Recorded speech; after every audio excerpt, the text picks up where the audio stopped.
Chapter 34. My lady tells the truth. Is there any room in which I can talk to you alone? Robert Audley asked, as he looked dubiously round the hall. My lady only bowed her head in answer. She pushed open the door of the library, which had been left ajar. Sir Michael had gone to his dressing room to prepare for dinner after a day of lazy enjoyment, perfectly legitimate for an invalid. The apartment was quite empty, only lighted by the blaze of the fire, as it had been upon the previous evening. Lady Audley entered the room, followed by Robert, who closed the door behind him. The wretched, shivering woman went to the fireplace and knelt down before the blaze, as if any natural warmth could have power to check that unnatural chill. The young man followed her, and stood beside her upon the hearth, with his arm resting upon the chimney-piece. Lady Audley, he said, in a voice whose icy sternness held out no hope of any tenderness or compassion, I spoke to you last night very plainly, but you refused to listen to me. Tonight I must speak to you still more plainly, and you must no longer refuse to listen to me. My lady, crouching before the fire with her face hidden in her hands, uttered a low, sobbing sound which was almost a moan, but made no other answer. There was a fire last night at Mount Stanning, Lady Audley, the pitiless voice proceeded, the Castle Inn, the house in which I slept, was burned to the ground. Do you know how I escaped perishing in that destruction? No. I escaped by a most providential circumstance which seems a very simple one. I did not sleep in the room which had been prepared for me. The place seemed wretchedly damp and chilly, the chimney smoked abominably when an attempt was made at lighting a fire. And I persuaded the servant to make me up a bed on the sofa in the small ground-floor sitting-room which I had occupied during the evening. He paused for a moment, watching the crouching figure. The only change in my lady's attitude was that her head had fallen a little lower. Shall I tell you by whose agency the destruction of the Castle Inn was brought about, my lady? There was no answer. Shall I tell you? Still the same obstinate silence. My Lady Audley, cried Robert, suddenly, you are the incendiary. It was you whose murderous hand kindled those flames. It was you who thought by that thrice horrible deed to rid yourself of me, your enemy and denouncer. What was it to you that other lives might be sacrificed? If by a second massacre of St. Bartholomew you could have ridded yourself of me, you would have sacrificed an army of victims. The day is past for tenderness and mercy. For you I can no longer know pity or compunction. So far as by sparing your shame I can spare others who must suffer by your shame, I will be merciful, but no further. If there were any secret tribunal before which you might be made to answer for your crimes, I would have little scruple in being your accuser. But I would spare that generous and high-born gentleman upon whose noble name your infamy would be reflected. His voice softened as he made this allusion, and for a moment he broke down, but he recovered himself by an effort and continued. No life was lost in the fire of last night. I slept lightly, my lady, for my mind was troubled, as it has been for a long time, by the misery which I knew was lowering upon this house. It was I who discovered the breaking out of the fire in time to give the alarm and to save the servant girl and the poor drunken wretch, who was very much burnt in spite of efforts, and who now lies in a precarious state at his mother's cottage. It was from him and from his wife that I learned who had visited the Castle Inn in the dead of the night. The woman was almost distracted when she saw me, and from her I discovered the particulars of last night. Heaven knows what other secrets of yours she may hold, my lady, or how easily they might be extorted from her if I wanted her aid, which I do not. My path lies very straight before me. I have sworn to bring the murderer of George Talboys to justice, and I will keep my oath. I say that it was by your agency my friend met with his death. If I have wondered sometimes, as it was only natural I should, whether I was not the victim of some horrible hallucination. Whether such an alternative was not more probable than that a young and lovely woman should be capable of so foul and treacherous a murder, all wonder is past. After last night's deed of horror, there is no crime you could commit, however vast and unnatural, which could make me wonder. Henceforth you must seem to me no longer a woman, a guilty woman with a heart which in its worst wickedness has yet some latent power to suffer and feel, I look upon you henceforth as the demoniac incarnation of some evil principle. But you shall no longer pollute this place by your presence. Unless you will confess what you are and who you are in the presence of the man you have deceived so long, and accept from him and from me such mercy as we may be inclined to extend to you. I will gather together the witnesses who shall swear to your identity, and at peril of any shame to myself and those I love, I will bring upon you the just and awful punishment of your crime. The woman rose suddenly and stood before him erect and resolute, with her hair dashed away from her face and her eyes glittering. "Bring Sir Michael," she cried, "bring him here, and I will confess anything, everything. What do I care? God knows I have struggled hard enough against you, and fought the battle patiently enough, but you have conquered, Mr. Robert Audley. It is a great triumph, is it not, a wonderful victory? You have used your cool, calculating, frigid, luminous intellect to a noble purpose. You have conquered, a mad woman." "A mad woman," cried Mr. Audley. "Yes, a mad woman. When you say that I killed George Talboys, you say the truth. When you say that I murdered him treacherously and foully, you lie. I killed him because I am mad. Because my intellect is a little way upon the wrong side of that narrow boundary line between sanity and insanity. Because, when George Talboys goaded me, as you have goaded me, and reproached me, and threatened me, my mind, never properly balanced, utterly lost its balance, and I was mad. Bring Sir Michael, and bring him quickly. If he is to be told one thing, let him be told everything, let him hear the secret of my life." Robert Audley left the room to look for his uncle. He went in search of that honored kinsman with God knows how heavy a weight of anguish at his heart, for he knew he was about to shatter the daydream of his uncle's life. And he knew that our dreams are none the less terrible to lose, because they have never been the realities for which we have mistaken them. But even in the midst of his sorrow for Sir Michael, he could not help wondering at my lady's last words, "the secret of my life." He remembered those lines in the letter written by Helen Talboys upon the eve of her flight from Wildernsea, which had so puzzled him. He remembered those appealing sentences, "You should forgive me, for you know why I have been so. You know the secret of my life." He met Sir Michael in the hall. He made no attempt to prepare the way for the terrible revelation which the baronet was to hear. He only drew him into the firelit library, and there for the first time addressed him quietly thus, "Lady Audley has a confession to make to you, sir, a confession which I know will be a most cruel surprise, a most bitter grief.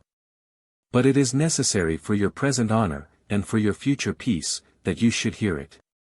She has deceived you, I regret to say, most basely. But it is only right that you should hear from her own lips any excuses which she may have to offer for her wickedness. May God soften this blow for you," sobbed the young man, suddenly breaking down, "I cannot." Sir Michael lifted his hand as if he would command his nephew to be silent, but that imperious hand dropped feeble and impotent at his side. He stood in the center of the firelit room rigid and immovable. "Lucy!" he cried, in a voice whose anguish struck like a blow upon the jarred nerves of those who heard it, as the cry of a wounded animal pains the listener, "Lucy, tell me that this man is a madman. Tell me so, my love, or I shall kill him." There was a sudden fury in his voice as he turned upon Robert, as if he could indeed have felled his wife's accuser to the earth with the strength of his uplifted arm. But my lady fell upon her knees at his feet, interposing herself between the baronet and his nephew, who stood leaning on the back of an easy-chair, with his face hidden by his hand. "He has told you the truth," said my lady, "and he is not mad. I have sent him for you that I may confess everything to you.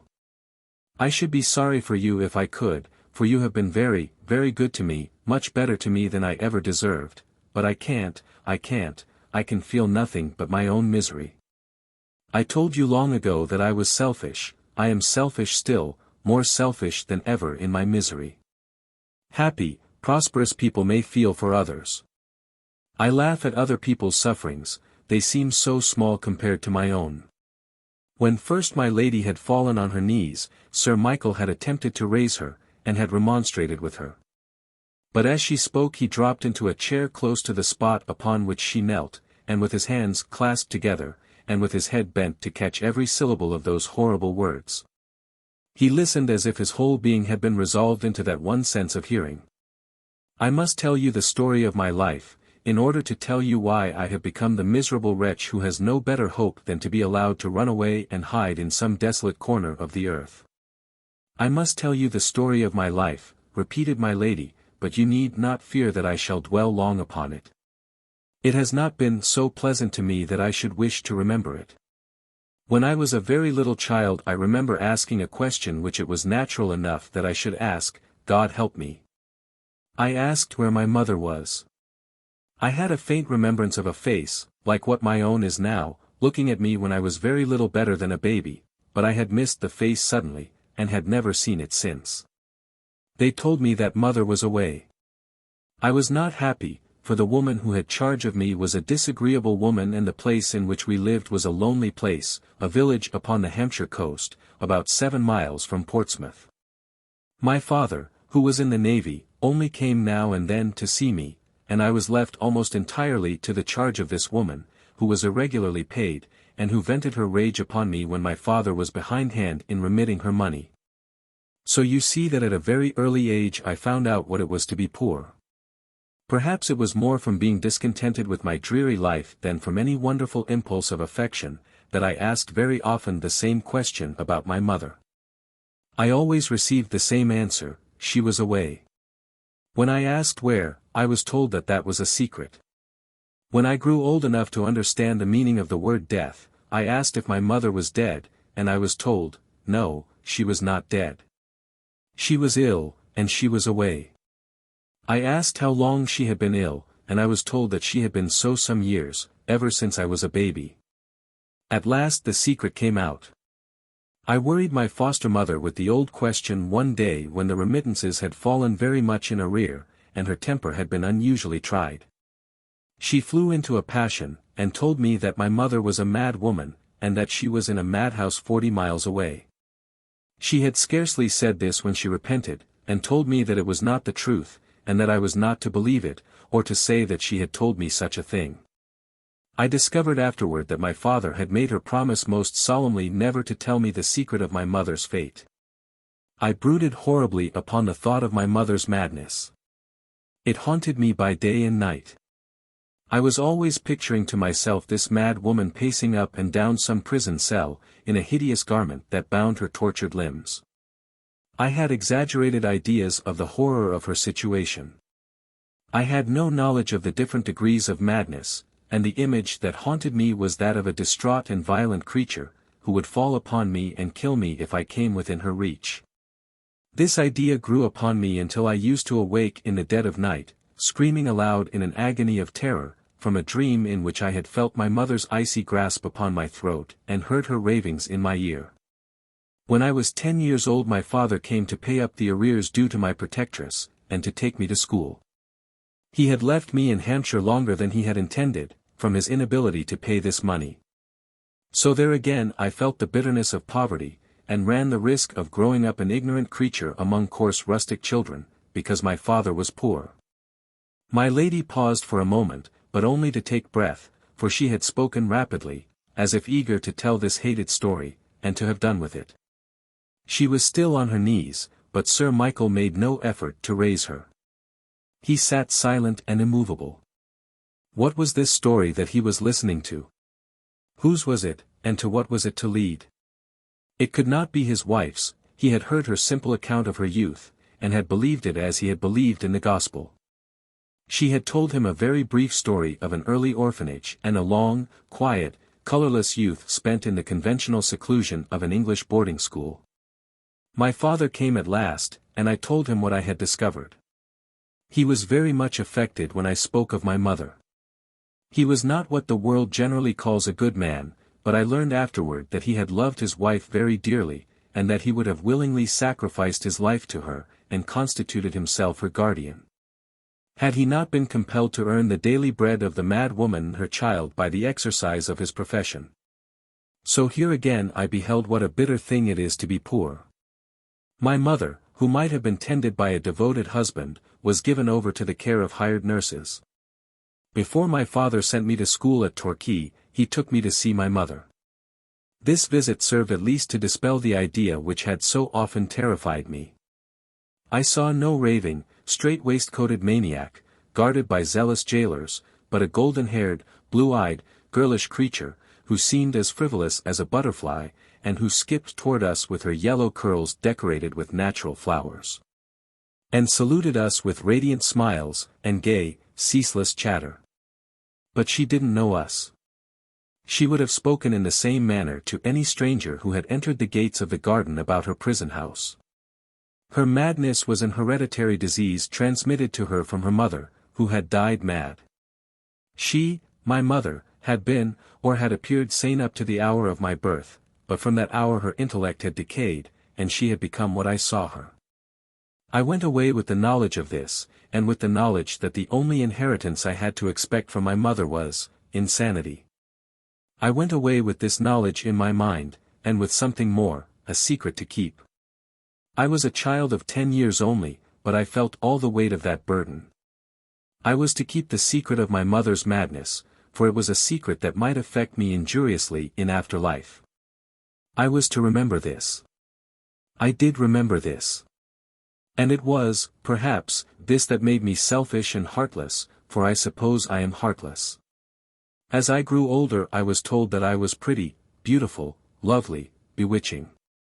I heard all these things at first indifferently, but by and by I listened to them greedily, and began to think that in spite of the secret of my life I might be more successful in the world's great lottery than my companions.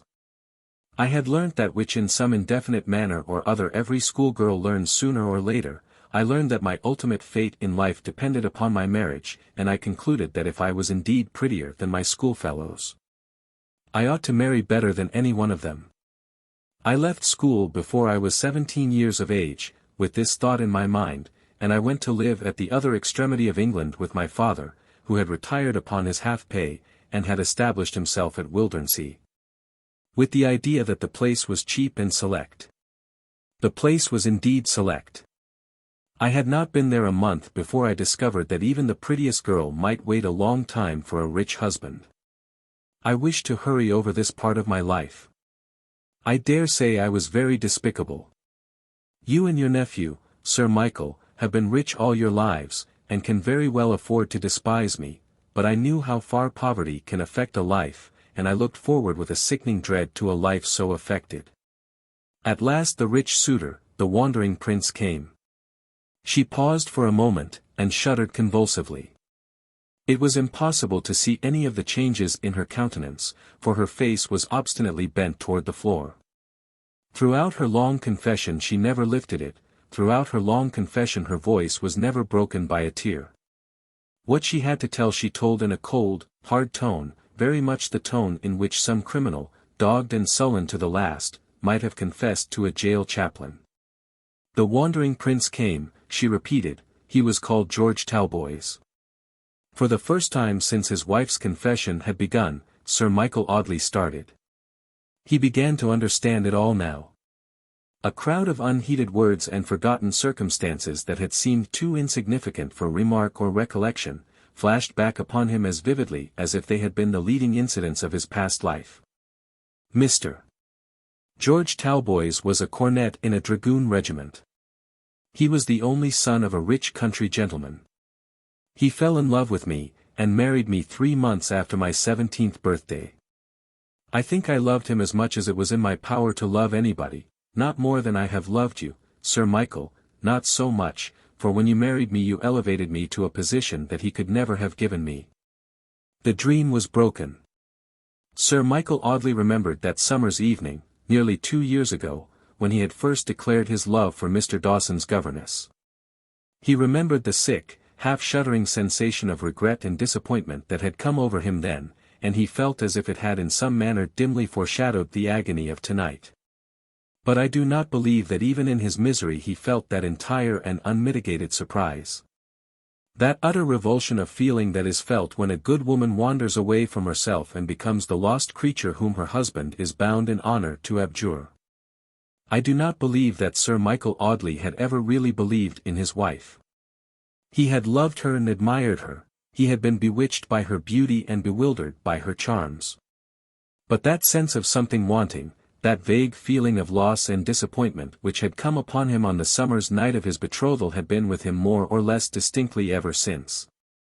I cannot believe that an honest man, however pure and single may be his mind, however simply trustful his nature, is ever really deceived by falsehood. There is beneath the voluntary confidence an involuntary distrust, not to be conquered by any effort of the will. We were married, my lady continued, and I loved him very well, quite well enough to be happy with him as long as his money lasted, and while we were on the continent, travelling in the best style and always staying at the best hotels. But when we came back to Wildernsea and lived with Papa, and all the money was gone, and George grew gloomy and wretched, and was always thinking of his troubles, and appeared to neglect me, I was very unhappy. And it seemed as if this fine marriage had only given me a 12 months' gaiety and extravagance after all. I begged George to appeal to his father, but he refused. I persuaded him to try and get employment, and he failed. My baby was born, and the crisis which had been fatal to my mother arose for me. I escaped, but I was more irritable perhaps after my recovery, less inclined to fight the hard battle of the world, more disposed to complain of poverty and neglect. I did complain one day, loudly and bitterly. I upbraided George Talboys for his cruelty in having allied a helpless girl to poverty and misery, and he flew into a passion with me and ran out of the house. When I awoke the next morning, I found a letter lying on the table by my bed, telling me that he was going to the Antipodes to seek his fortune, and that he would never see me again until he was a rich man. I looked upon this as a desertion, and I resented it bitterly, resented it by hating the man who had left me with no protector but a weak, tipsy father, and with a child to support. I had to work hard for my living, and in every hour of labor, and what labor is more wearisome than the dull slavery of a governess, I recognized a separate wrong done me by George Talboys. His father was rich, his sister was living in luxury and respectability, and I, his wife, and the mother of his son, was a slave allied to beggary and obscurity. People pitied me, and I hated them for their pity. I did not love the child, for he had been left a burden upon my hands. The hereditary taint that was in my blood had never until this time showed itself by any one sign or token, but at this time I became subject to fits of violence and despair. At this time I think my mind first lost its balance, and for the first time I crossed that invisible line which separates reason from madness. I have seen my father's eyes fixed upon me in horror and alarm. I have known him soothe me as only mad people and children are soothed, and I have chafed against his petty devices, I have resented even his indulgence. At last these fits of desperation resolved themselves into a desperate purpose. I determined to run away from this wretched home which my slavery supported. I determined to desert this father who had more fear of me than love for me. I determined to go to London and lose myself in that great chaos of humanity. I had seen an advertisement in the Times while I was at Wildernsea, and I presented myself to Mrs. Vincent, the advertiser, under a feigned name. She accepted me, waiving all questions as to my antecedents. You know the rest. I came here, and you made me an offer, the acceptance of which would lift me at once into the sphere to which my ambition had pointed ever since I was a schoolgirl, and heard for the first time that I was pretty. 3 years had passed, and I had received no token of my husband's existence, for, I argued, that if he had returned to England, he would have succeeded in finding me under any name and in any place. I knew the energy of his character well enough to know this.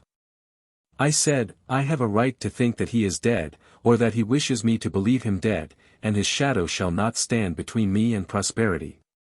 I said this, and I became your wife, Sir Michael, with every resolution to be as good a wife as it was in my nature to be. The common temptations that assail and shipwreck some women had no terror for me. I would have been your true and pure wife to the end of time, though I had been surrounded by a legion of tempters. The mad folly that the world calls love had never had any part in my madness, and here at least extremes met, and the vice of heartlessness became the virtue of constancy. I was very happy in the first triumph and grandeur of my new position, very grateful to the hand that had lifted me to it. In the sunshine of my own happiness I felt, for the first time in my life, for the miseries of others. I had been poor myself, and I was now rich, and could afford to pity and relieve the poverty of my neighbors. I took pleasure in acts of kindness and benevolence. I found out my father's address and sent him large sums of money, anonymously, for I did not wish him to discover what had become of me.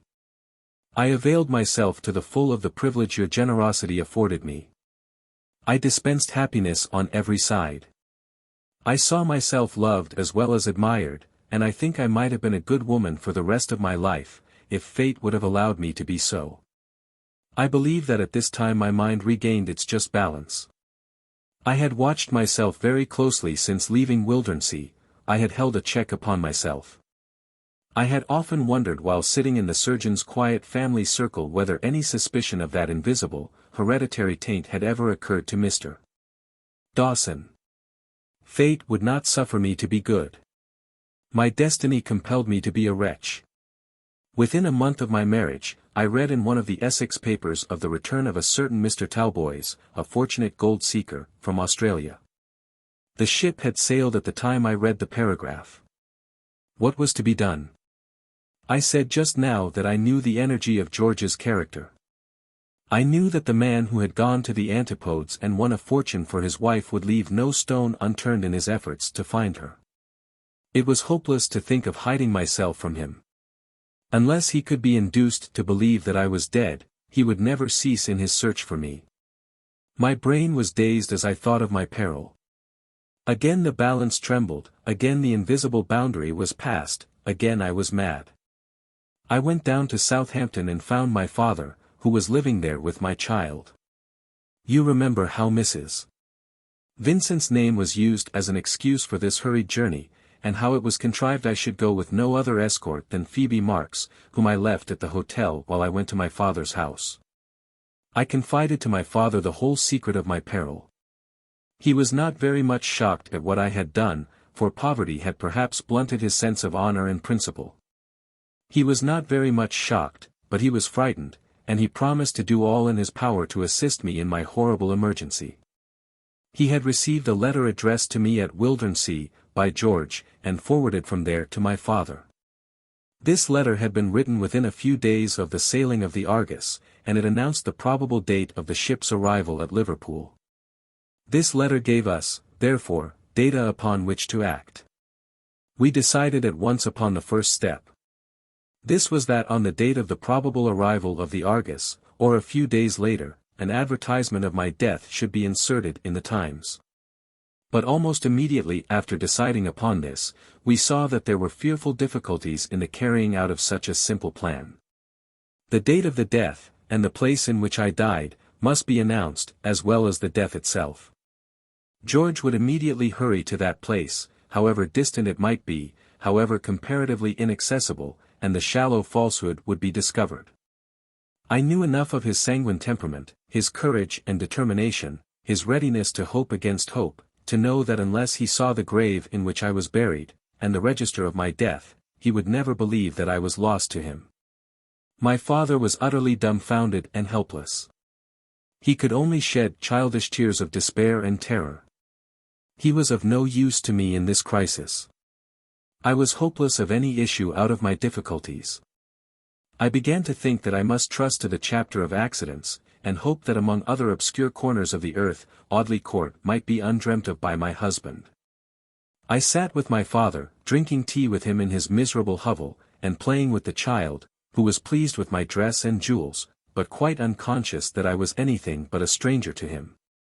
I had the boy in my arms, when a woman who attended him came to fetch him that she might make him more fit to be seen by the lady, as she said. I was anxious to know how the boy was treated, and I detained this woman in conversation with me while my father dozed over the tea-table. She was a pale-faced, sandy-haired woman of about 45, and she seemed very glad to get the chance of talking to me as long as I pleased to allow her. She soon left off talking of the boy, however, to tell me of her own troubles.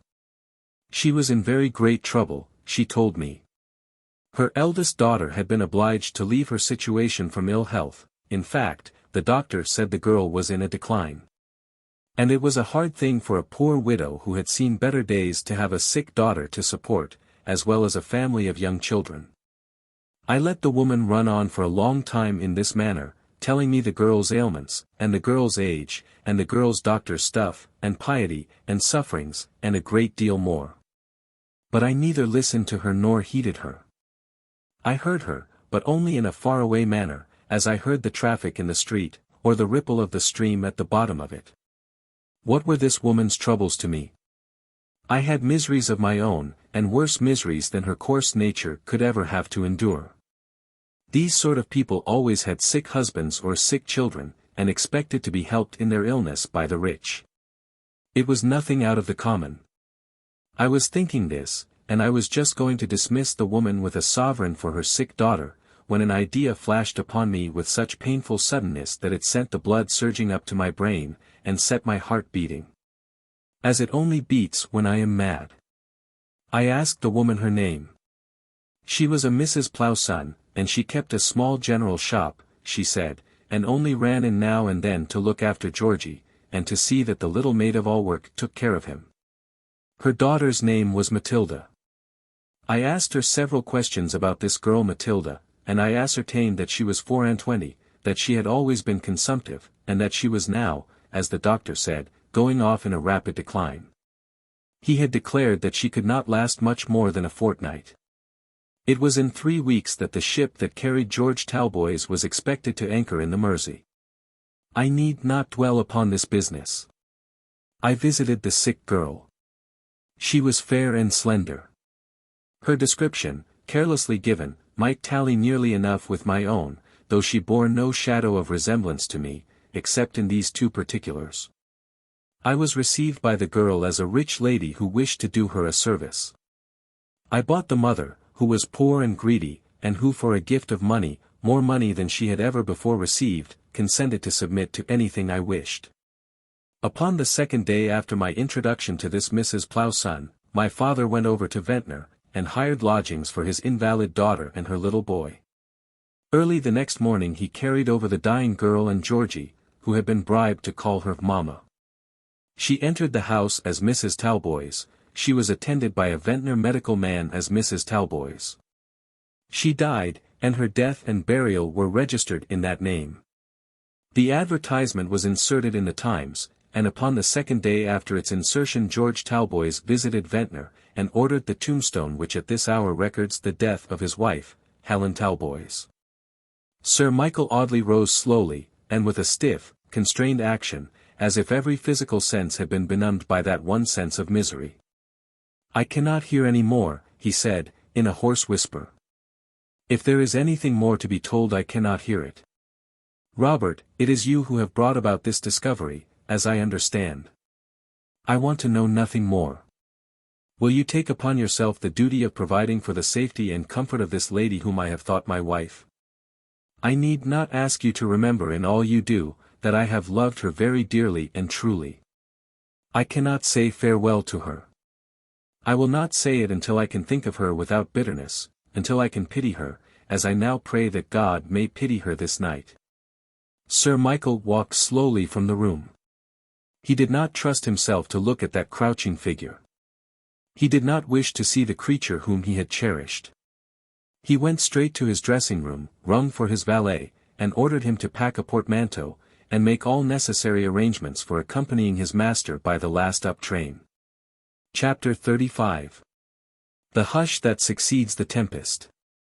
Robert Audley followed his uncle into the vestibule after Sir Michael had spoken those few quiet words which sounded the death knell of his hope and love. Heaven knows how much the young man had feared the coming of this day. It had come. And though there had been no great outburst of despair, no whirlwind of stormy grief, no loud tempest of anguish and tears, Robert took no comforting thought from the unnatural stillness. He knew enough to know that Sir Michael Audley went away with the barbaro, which his nephew's hand had sent home to its aim, rankling in his tortured heart. He knew that this strange and icy calm was the first numbness of a heart stricken by grief so unexpected as for a time to be rendered almost incomprehensible by a blank stupor of astonishment. He knew that when this dull quiet had passed away, when little by little, and one by one, each horrible feature of the sufferer's sorrow became first dimly apparent and then terribly familiar to him, the storm would burst in fatal fury. And tempests of tears and cruel thunderclaps of agony would rend that generous heart. Robert had heard of cases in which men of his uncle's age had borne some great grief, as Sir Michael had borne this, with a strange quiet. And had gone away from those who would have comforted them, and whose anxieties have been relieved by this patient stillness, to fall down upon the ground and die under the blow which at first had only stunned him. He remembered cases in which paralysis and apoplexy had stricken men as strong as his uncle in the first hour of the horrible affliction. And he lingered in the lamplit vestibule, wondering whether it was not his duty to be with Sir Michael, to be near him, in case of any emergency, and to accompany him wherever he went. Yet would it be wise to force himself upon that grey-headed sufferer in this cruel hour, in which he had been awakened from the one delusion of a blameless life to discover that he had been the dupe of a false face, and the fool of a nature which was too coldly mercenary, too cruelly heartless, to be sensible of its own infamy? No, thought Robert Audley, I will not intrude upon the anguish of this wounded heart. There is humiliation mingled with this bitter grief. It is better he should fight the battle alone. I have done what I believe to have been my solemn duty, yet I should scarcely wonder if I had rendered myself forever hateful to him. It is better he should fight the battle alone. I can do nothing to make the strife less terrible. Better that it should be fought alone. While the young man stood with his hand upon the library door, still half doubtful whether he should follow his uncle or re-enter the room in which he had left that more wretched creature whom it had been his business to unmask, Alicia Audley opened the dining-room door, and revealed to him the old-fashioned oak-panelled apartment, the long table covered with showy damask, and bright with a cheerful glitter of glass and silver. "Is Papa coming to dinner?" asked Miss Audley. "I'm so hungry, and poor Tomlins has sent up 3 times to say the fish will be spoiled. It must be reduced to a species of isinglass soup, by this time, I should think," added the young lady, as she came out into the vestibule with the Times newspaper in her hand. She had been sitting by the fire reading the paper, and waiting for her seniors to join her at the dinner table. "Oh, it's you, Mr. Robert Audley," she remarked, indifferently. "You dine with us of course. Pray go and find Papa. It must be nearly 8 o'clock, and we are supposed to dine at 6. Mr. Audley answered his cousin rather sternly. Her frivolous manner jarred upon him, and he forgot in his irrational displeasure that Miss Audley had known nothing of the terrible drama which had been so long enacting under her very nose. "Your papa has just endured a very great grief, Alicia," the young man said, gravely. The girl's arch, laughing face changed in a moment to a tenderly earnest look of sorrow and anxiety. Alicia Audley loved her father very dearly. "A grief?" she exclaimed. "Papa grieved? Oh! Robert, what has happened?" "I can tell you nothing yet, Alicia," Robert answered in a low voice. He took his cousin by the wrist, and drew her into the dining room as he spoke. He closed the door carefully behind him before he continued. "Alicia, can I trust you?" he asked, earnestly. "Trust me to do what?" "To be a comfort and a friend to your poor father under a very heavy affliction." "Yes," cried Alicia, passionately. "How can you ask me such a question? Do you think there is anything I would not do to lighten any sorrow of my father's? Do you think there is anything I would not suffer if my suffering could lighten his?" The rushing tears rose to Miss Audley's bright grey eyes as she spoke. "Oh, Robert! Robert!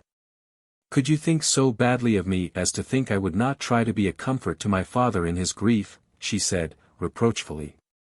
"No, no, my dear," answered the young man, quietly, "I never doubted your affection, I only doubted your discretion.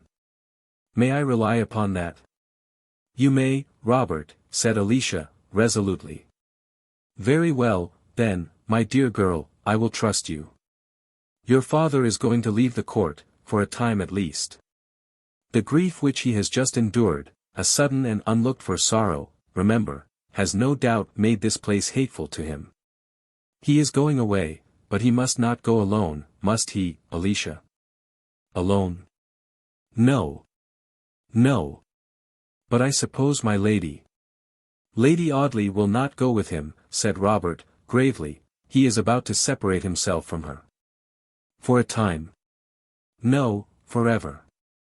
Separate himself from her forever, exclaimed Alicia. Then this grief is connected with Lady Audley. Lady Audley is the cause of your father's sorrow.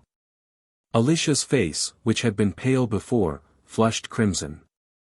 Sorrow, of which my lady was the cause, a sorrow which was to separate Sir Michael forever from his wife. There had been no quarrel between them, there had never been anything but harmony and sunshine between Lady Audley and her generous husband. This sorrow must surely then have arisen from some sudden discovery. It was, no doubt, a sorrow associated with disgrace. Robert Audley understood the meaning of that vivid blush. You will offer to accompany your father wherever he may choose to go, Alicia, he said. You are his natural comforter at such a time as this, but you will best befriend him in this hour of trial by avoiding all intrusion upon his grief. Your very ignorance of the particulars of that grief will be a security for your discretion. Say nothing to your father that you might not have said to him 2 years ago, before he married a second wife. Try and be to him what you were before the woman in yonder room came between you and your father's love. I will, murmured Alicia, I will. You will naturally avoid all mention of Lady Audley's name. If your father is often silent, be patient. If it sometimes seems to you that the shadow of this great sorrow will never pass away from his life, be patient still. And remember that there can be no better hope of a cure of his grief than the hope that his daughter's devotion may lead him to remember there is one woman upon this earth who will love him truly and purely until the last. Yes, yes, Robert, dear cousin, I will remember. Mr. Audley, for the first time since he had been a schoolboy, took his cousin in his arms and kissed her broad forehead. My dear Alicia, he said, do this and you will make me happy. I have been in some measure the means of bringing this sorrow upon your father. Let me hope that it is not an enduring one. Try and restore my uncle to happiness, Alicia, and I will love you more dearly than brother ever loved a noble-hearted sister. And a brotherly affection may be worth having, perhaps, after all, my dear, though it is very different to poor Sir Harry's enthusiastic worship. Alicia's head was bent and her face hidden from her cousin while he spoke, but she lifted her head when he had finished, and looked him full in the face with a smile that was only the brighter for her eyes being filled with tears. You are a good fellow, Bob, she said, and I've been very foolish and wicked to feel angry with you because... The young lady stopped suddenly. Because what, my dear? Asked Mr. Audley. Because I'm silly, cousin Robert, Alicia said, quickly. Never mind that, Bob, I'll do all you wish, and it shall not be my fault if my dearest father doesn't forget his troubles before long. I'd go to the end of the world with him, poor darling, if I thought there was any comfort to be found for him in the journey. I'll go and get ready directly. Do you think Papa will go tonight? Yes, my dear. I don't think Sir Michael will rest another night under this roof yet awhile. The mail goes at 9:20, said Alicia. We must leave the house in an hour if we are to travel by it. I shall see you again before we go, Robert. Yes, dear. Miss Audley ran off to her room to summon her maid, and make all necessary preparations for the sudden journey, of whose ultimate destination she was as yet quite ignorant. She went heart and soul into the carrying out of the duty which Robert had dictated to her. She assisted in the packing of her portmanteaus, and hopelessly bewildered her maid by stuffing silk dresses into her bonnet boxes and satin shoes into her dressing case.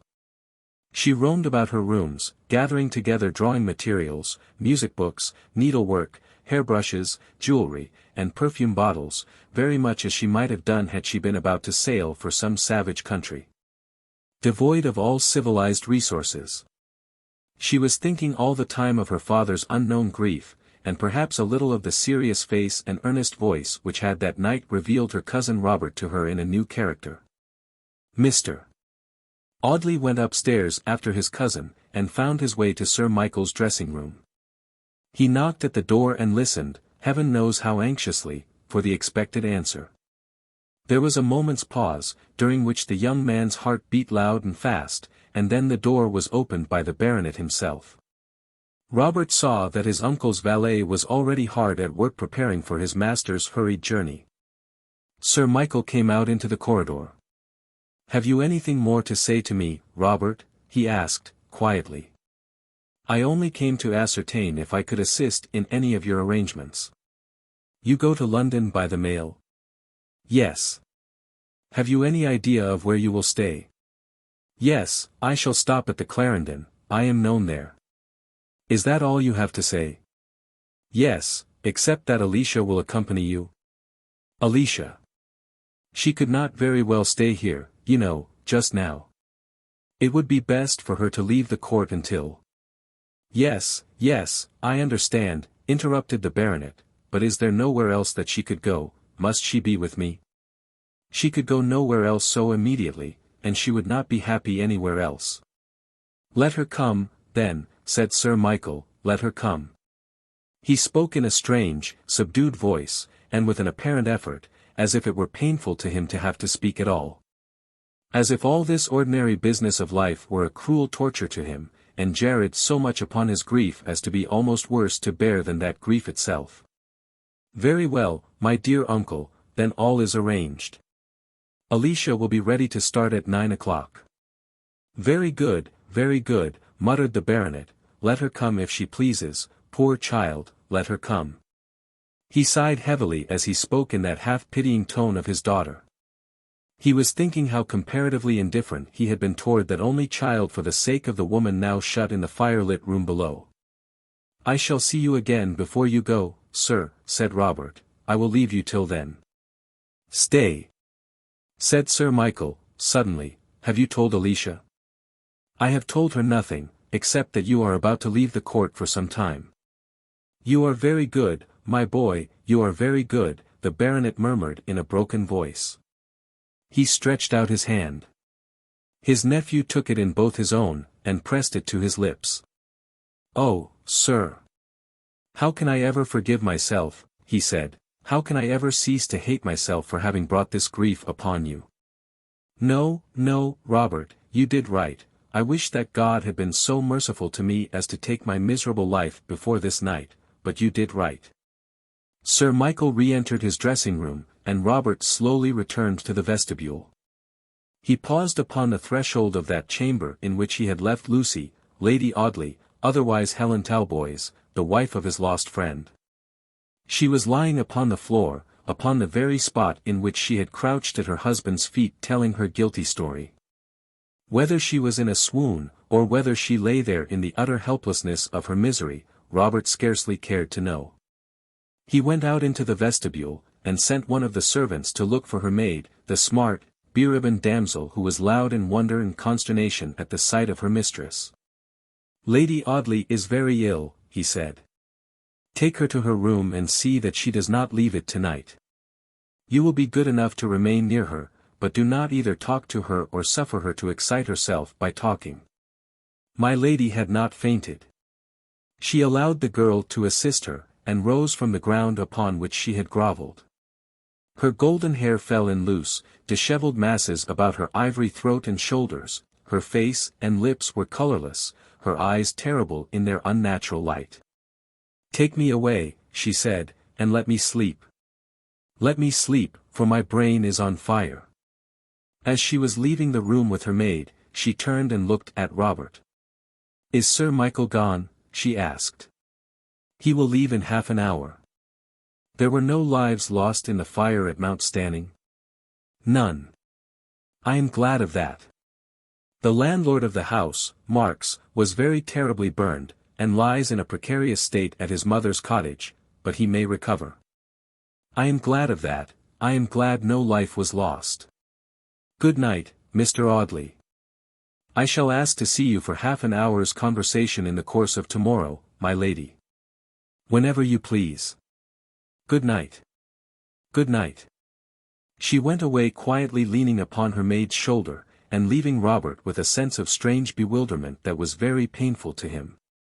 He sat down by the broad hearth upon which the red embers were fading, and wondered at the change in that old house which, until the day of his friend's disappearance, had been so pleasant a home for all who sheltered beneath its hospitable roof. He sat brooding over the desolate hearth, and trying to decide upon what must be done in this sudden crisis. He sat helpless and powerless to determine upon any course of action, lost in a dull reverie, from which he was aroused by the sound of carriage wheels driving up to the little turret entrance. The clock in the vestibule struck 9 as Robert opened the library door. Alicia had just descended the stairs with her maid, a rosy-faced country girl. "Good-bye, Robert," said Miss Audley, holding out her hand to her cousin. "Good-bye, and God bless you. You may trust me to take care of Papa." "I am sure I may." "God bless you, my dear." For the second time that night Robert Audley pressed his lips to his cousin's candid forehead, and for the second time the embrace was of a brotherly or paternal character, rather than the rapturous proceeding which it would have been had Sir Harry Towers been the privileged performer. It was 5 minutes past 9 when Sir Michael came downstairs, followed by his valet, grave and grey-haired like himself. The baronet was pale, but calm and self-possessed. The hand which he gave to his nephew was as cold as ice, but it was with a steady voice that he bade the young man good-bye. "I leave all in your hands, Robert," he said, as he turned to leave the house in which he had lived so long. "I may not have heard the end, but I have heard enough. Heaven knows I have no need to hear more. I leave all to you, but you will not be cruel, you will remember how much I loved." His voice broke huskily before he could finish the sentence. "I will remember you in everything, sir," the young man answered. "I will do everything for the best." A treacherous mist of tears blinded him and shut out his uncle's face, and in another minute the carriage had driven away, and Robert Audley sat alone in the dark library, where only one red spark glowed among the pale grey ashes. He sat alone, trying to think what he ought to do, and with the awful responsibility of a wicked woman's fate upon his shoulders. "Good heaven," he thought. "Surely this must be God's judgment upon the purposeless, vacillating life I led up to the 7th day of last September. Surely this awful responsibility has been forced upon me in order that I may humble myself to an offended providence, and confess that a man cannot choose his own life. He cannot say, 'I will take existence lightly, and keep out of the way of the wretched, mistaken, energetic creatures, who fight so heartily in the great battle.' He cannot say, 'I will stop in the tents while the strife is fought, and laugh at the fools who are trampled down in the useless struggle.' He cannot do this. He can only do, humbly and fearfully, that which the Maker who created him has appointed for him to do. If he has a battle to fight, let him fight it faithfully. But woe betide him if he skulks when his name is called in the mighty muster roll, woe betide him if he hides in the tents when the tocsin summons him to the scene of war." One of the servants brought candles into the library and relight the fire, but Robert Audley did not stir from his seat by the hearth. He sat as he had often sat in his chambers in Fig Tree Court, with his elbows resting upon the arms of his chair, and his chin upon his hand. But he lifted his head as the servant was about to leave the room. "Can I send a message from here to London?" he asked. "It can be sent from Brentwood, sir, not from here." Mr. Audley looked at his watch thoughtfully. "One of the men can ride over to Brentwood, sir, if you wish any message to be sent." "I do wish to send a message, will you manage it for me, Richards?" "Certainly, sir." "You can wait, then, while I write the message." "Yes, sir." The man brought writing materials from one of the side tables, and placed them before Mr. Audley. Robert dipped a pen in the ink, and stared thoughtfully at one of the candles for a few moments before he began to write. The message ran thus. From Robert Audley, of Audley Court, Essex, to Francis Wilmington, of Paper Buildings, Temple. Dear Wilmington, if you know any physician experienced in cases of mania, and to be trusted with a secret, be so good as to send me his address by telegraph. Mr. Audley sealed this document in a stout envelope, and handed it to the man, with a sovereign. "You will see that this is given to a trustworthy person, Richards," he said, "and let the man wait at the station for the return message. He ought to get it in an hour and a half." Mr. Richards, who had known Robert Audley in jackets and turn-down collars, departed to execute his commission. Heaven forbid that we should follow him into the comfortable servants' hall at the court, where the household sat round the blazing fire, discussing in utter bewilderment the events of the day. Nothing could be wider from the truth than the speculations of these worthy people.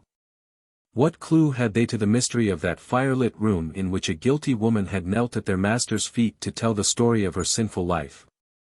They only knew that which Sir Michael's valet had told them of this sudden journey. How his master was as pale as a sheet, and spoke in a strange voice that didn't sound like his own, somehow, and how you might have knocked him, Mr. Parsons, the valet, down with a feather, if you had been minded to prostrate him by the aid of so feeble a weapon. The wise heads of the servants' hall decided that Sir Michael had received sudden intelligence through Mr. Robert. They were wise enough to connect the young man with the catastrophe, either of the death of some near and dear relation. The elder servants decimated the Audley family in their endeavours to find a likely relation, or of some alarming fall in the funds, or of the failure of some speculation or bank in which the greater part of the baronet's money was invested. The general leaning was toward the failure of a bank, and every member of the assembly seemed to take a dismal and raven-like delight in the fancy. Though such a supposition involved their own ruin in the general destruction of that liberal household.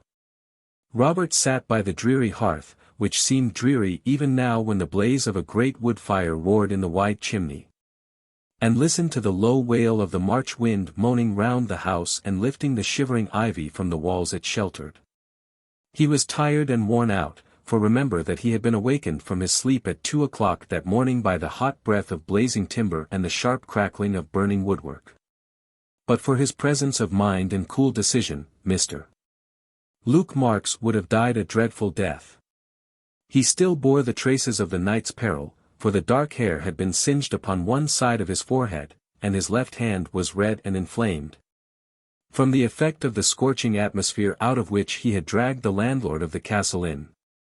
He was thoroughly exhausted with fatigue and excitement, and he fell into a heavy sleep in his easy chair before the bright fire, from which he was only awakened by the entrance of Mr. Richards with the return message.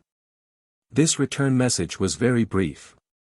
Dear Audley, always glad to oblige. Alwyn Mosgrave, M.D., 12 Savile Row. Safe. This with names and addresses, was all that it contained. I shall want another message taken to Brentwood tomorrow morning, Richards, said Mr. Audley, as he folded the telegram. I should be glad if the man would ride over with it before breakfast.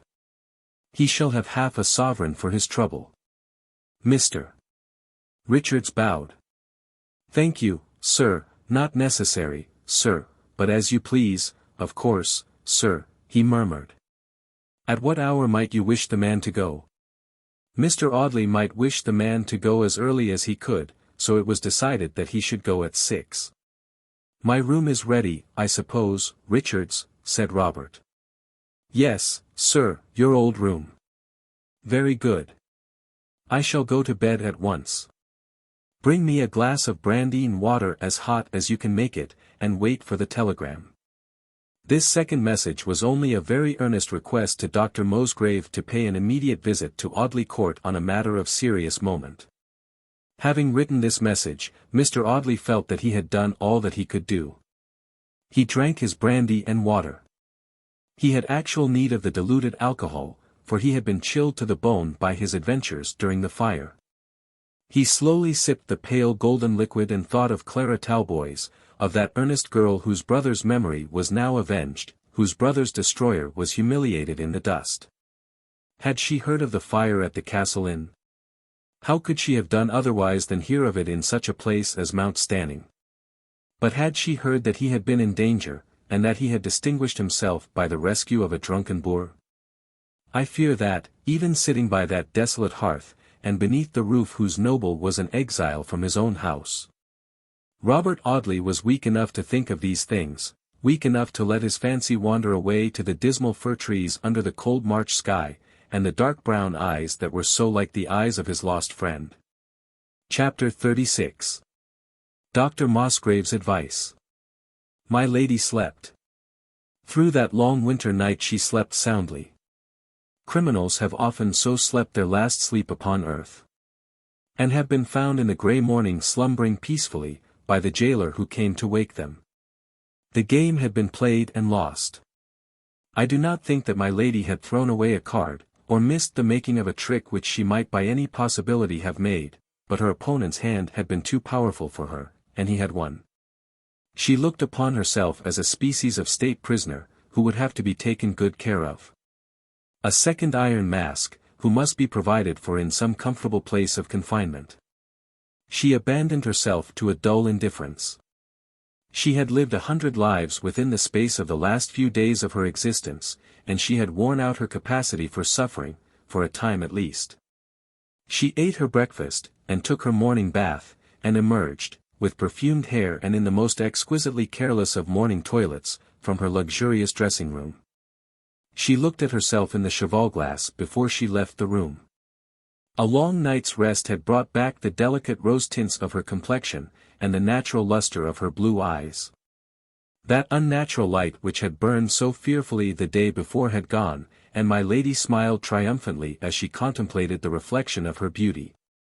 The days were gone in which her enemies could have branded her with white-hot irons, and burned away the loveliness which had done such mischief.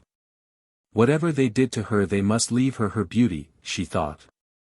At the worst, they were powerless to rob her of that. The March day was bright and sunny, with a cheerless sunshine certainly. My lady wrapped herself in an Indian shawl, a shawl that had cost Sir Michael 100 guineas. I think she had an idea that it would be well to wear this costly garment, so that if hustled suddenly away, she might carry at least one of her possessions with her.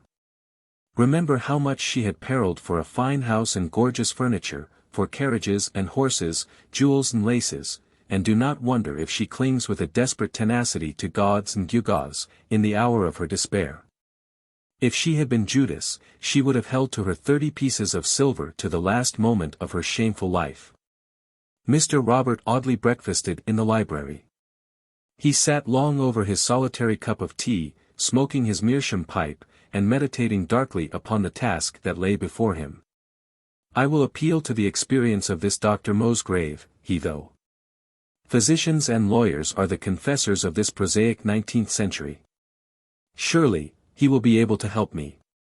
The first fast train from London arrived at Audley at 10:30, and at 5 minutes before 11, Richards, the grave servant, announced Dr. Alwyn Mosgrave.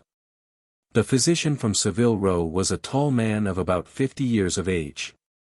He was thin and sallow, with lantern jaws, and eyes of a pale, feeble grey, that seemed as if they had once been blue, and had faded by the progress of time to their present neutral shade. However powerful the science of medicine as wielded by Dr. Alwyn Mosgrave, it had not been strong enough to put flesh upon his bones, or brightness into his face. He had a strangely expressionless, and yet strangely attentive countenance. He had the face of a man who had spent the greater part of his life in listening to other people, and who had parted with his own individuality and his own passions at the very outset of his career. He bowed to Robert Audley, took the opposite seat indicated by him, and addressed his attentive face to the young barrister. Robert saw that the physician's glance for a moment lost its quiet look of attention, and became earnest and searching. "He is wondering whether I am the patient," thought Mr. Audley, "and is looking for the diagnoses of madness in my face." Dr. Mosgrave spoke as if in answer to this thought. "Is it not about your own health that you wish to consult me?" he said, interrogatively. "Oh, no." Dr. Mosgrave looked at his watch, a 50-guinea Benson-made chronometer, which he carried loose in his waistcoat pocket as carelessly as if it had been a potato. "I need not remind you that my time is precious," he said. "Your telegram informed me that my services were required in a case of danger, as I apprehend, or I should not be here this morning." Robert Audley had sat looking gloomily at the fire, wondering how he should begin the conversation, and had needed this reminder of the physician's presence. "You are very good, Dr. Mosgrave," he said, rousing himself by an effort, "and I thank you very much for having responded to my summons. I am about to appeal to you upon a subject which is more painful to me than words can describe. I am about to implore your advice in a most difficult case, and I trust almost blindly to your experience to rescue me, and others who are very dear to me, from a cruel and complicated position. The business-like attention in Dr. Musgrave's face grew into a look of interest as he listened to Robert Audley. The revelation made by the patient to the physician is, I believe, as sacred as the confession of a penitent to his priest. Robert asked, gravely. Quite as sacred. A solemn confidence, to be violated under no circumstances? Most certainly. Robert Audley looked at the fire again. How much should he tell, or how little, of the dark history of his uncle's second wife? I have been given to understand, Dr. Musgrave, that you have devoted much of your attention to the treatment of insanity. Yes, my practice is almost confined to the treatment of mental diseases. Such being the case, I think I may venture to conclude that you sometimes receive strange, and even terrible, revelations. Dr. Musgrave bowed. He looked like a man who could have carried, safely locked in his passionless breast, the secrets of a nation, and who would have suffered no inconvenience from the weight of such a burden. The story which I am about to tell you is not my own story, said Robert, after a pause. You will forgive me, therefore, if I once more remind you that I can only reveal it upon the understanding that under no circumstances, or upon no apparent justification, is that confidence to be betrayed. Dr. Musgrave bowed again. A little sternly, perhaps, this time.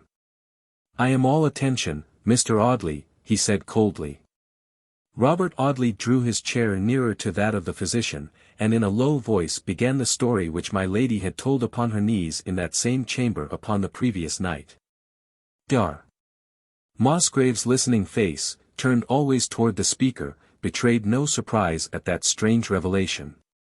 He smiled once, a grave, quiet smile, when Mr. Audley came to that part of the story which told of the conspiracy at Ventnor. But he was not surprised. Robert Audley ended his story at the point at which Sir Michael Audley had interrupted my lady's confession. He told nothing of the disappearance of George Talboys, nor of the horrible suspicions that had grown out of that disappearance. He told nothing of the fire at the Castle Inn. Dr. Musgrave shook his head, gravely, when Mr. Audley came to the end of his story. You have nothing further to tell me, he said. No.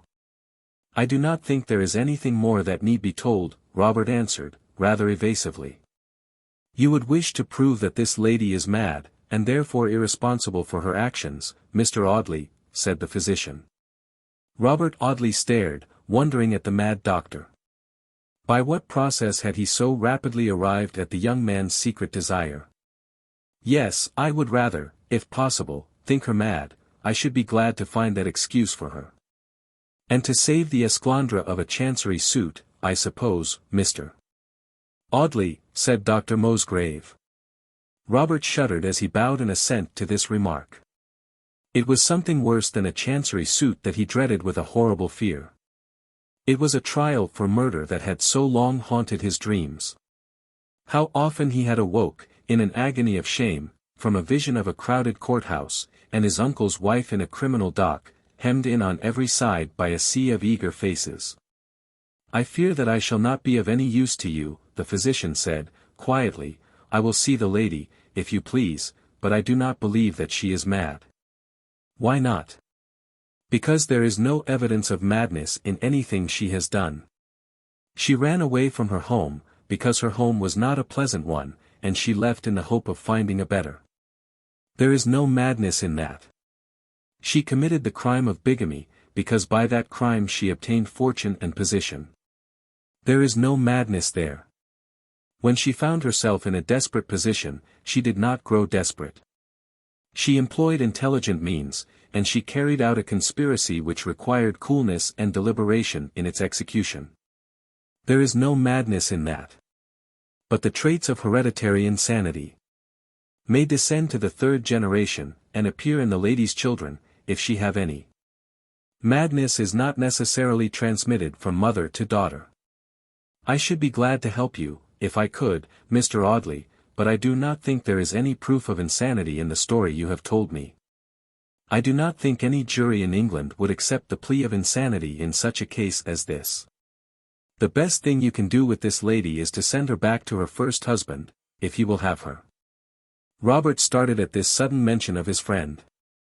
Her first husband is dead, he answered, at least, he has been missing for some time, and I have reason to believe that he is dead. Dar. Musgrave saw the startled movement, and heard the embarrassment in Robert Audley's voice as he spoke of George Talboys. The lady's first husband is missing, he said, with a strange emphasis on the word. You think that he is dead? He paused for a few moments and looked at the fire, as Robert had looked before. Mr. Audley, he said, presently, there must be no half-confidences between us. You have not told me all. Robert, looking up suddenly, plainly expressed in his face the surprise he felt at these words. I should be very poorly able to meet the contingencies of my professional experience, said Dr. Musgrave, if I could not perceive where confidence ends and reservation begins. You have only told me half this lady's story, Mr. Audley. You must tell me more before I can offer you any advice. What has become of the first husband? He asked this question in a decisive tone, as if he knew it to be the keystone of an arch. I have already told you, Dr. Musgrave, that I do not know. Yes, answered the physician, but your face has told me what you have withheld from me. It has told me that you suspect. Robert Audley was silent. If I am to be of use to you, you must trust me, Mr. Audley, said the physician. The first husband disappeared, how and when? I want to know the history of his disappearance. Robert paused for some time before he replied to this speech, but, by and by, he lifted his head, which had been bent in an attitude of earnest thought, and addressed the physician. I will trust you, Dr. Musgrave, he said. I will confide entirely in your honor and goodness. I do not ask you to do any wrong to society, but I ask you to save our stainless name from degradation and shame, if you can do so conscientiously. He told the story of George's disappearance, and of his own doubts and fears, heaven knows how reluctantly. Dr. Musgrave listened as quietly as he had listened before. Robert concluded with an earnest appeal to the physician's best feelings. He implored him to spare the generous old man whose fatal confidence in a wicked woman had brought much misery upon his declining years. It was impossible to draw any conclusion, either favorable or otherwise, from Dr. Musgrave's attentive face. He rose, when Robert had finished speaking, and looked at his watch once more. I can only spare you 20 minutes, he said. I will see the lady, if you please. You say her mother died in a madhouse. She did. Will you see Lady Audley alone? Yes, alone, if you please. Robert rung for my lady's maid, and under convoy of that smart young damsel the physician found his way to the octagon antechamber, and the fairy boudoir with which it communicated. 10 minutes afterward, he returned to the library, in which Robert sat waiting for him. I have talked to the lady, he said, quietly, and we understand each other very well. There is latent insanity. Insanity which might never appear. Or which might appear only once or twice in a lifetime. It would be a dementia in its worst phase, perhaps, acute mania, but its duration would be very brief, and it would only arise under extreme mental pressure.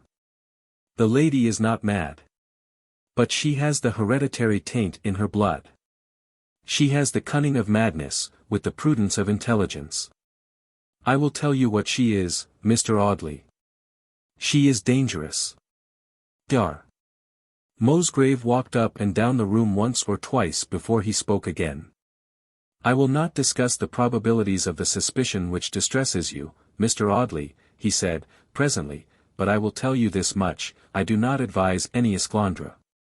This Mr. George Talboys has disappeared, but you have no evidence of his death.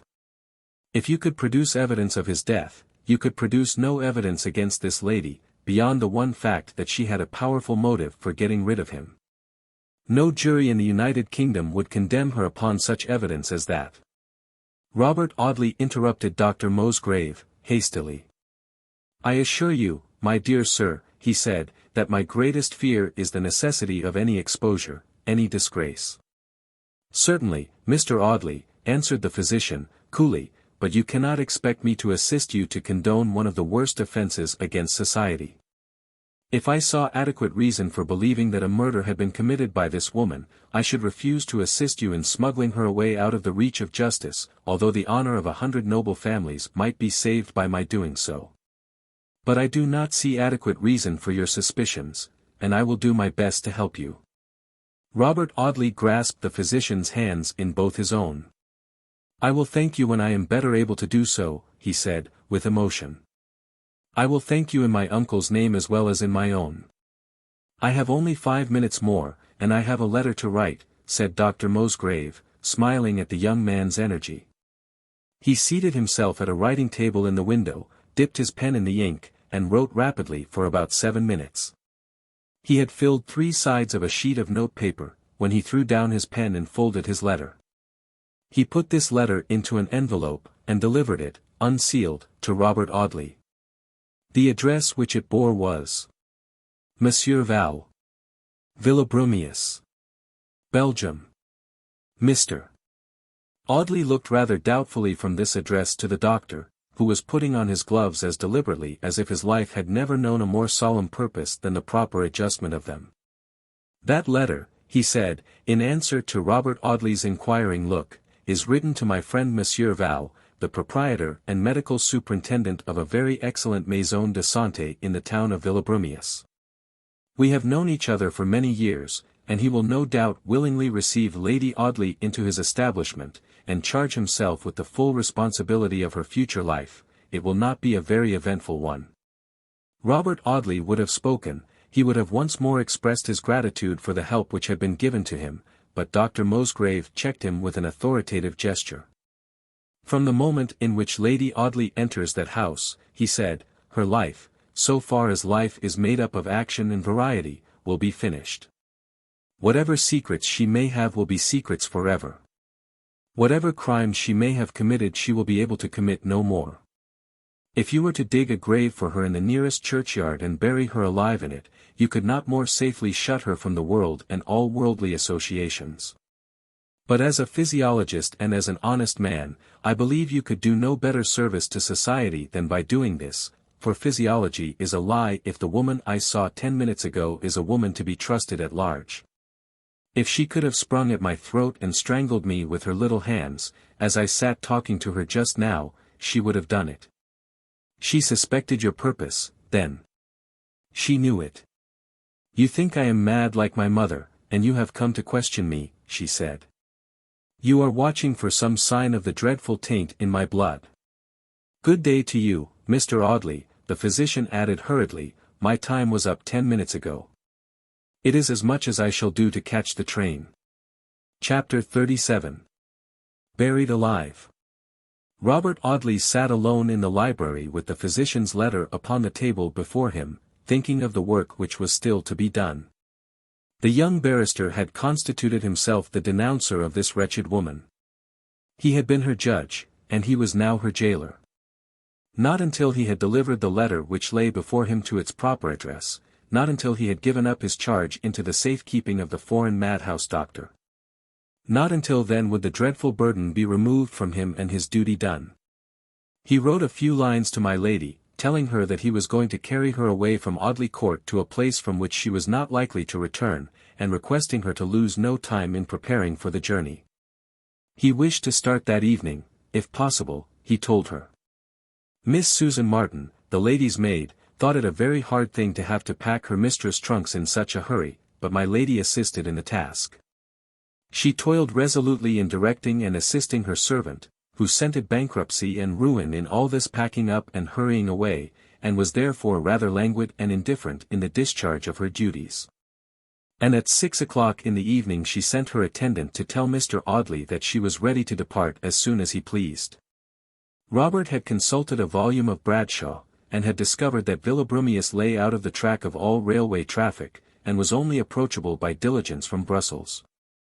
The mail for Dover left London Bridge at 9 o'clock, and could be easily caught by Robert and his charge, as the 7 o'clock up train from Audley reached Shoreditch at 8:15. Travelling by the Dover and Calais route, they would reach Villabrumius by the following afternoon or evening. It was late in the afternoon of the next day when the diligence bumped and rattled over the uneven paving of the principal street in Villabrumius. Robert Audley and my lady had had the coupe of the diligence to themselves for the whole of the journey, for there were not many travellers between Brussels and Villabrumius. And the public conveyance was supported by the force of tradition rather than any great profit attaching to it as a speculation. My lady had not spoken during the journey, except to decline some refreshments which Robert had offered her at a halting place upon the road. Her heart sunk when they left Brussels behind, for she had hoped that city might have been the end of her journey, and she had turned with a feeling of sickness and despair from the dull Belgian landscape. She looked up at last as the vehicle jolted into a great stony quadrangle, which had been the approach to a monastery once, but which was now the courtyard of a dismal hotel, in whose cellars legions of rats skirmished and squeaked even while the broad sunshine was bright in the chambers above. Lady Audley shuddered as she alighted from the diligence, and found herself in that dreary courtyard. Robert was surrounded by chattering porters, who clamoured for his baggages, and disputed among themselves as to the hotel at which he was to rest. One of these men ran away to fetch a hackney coach at Mr.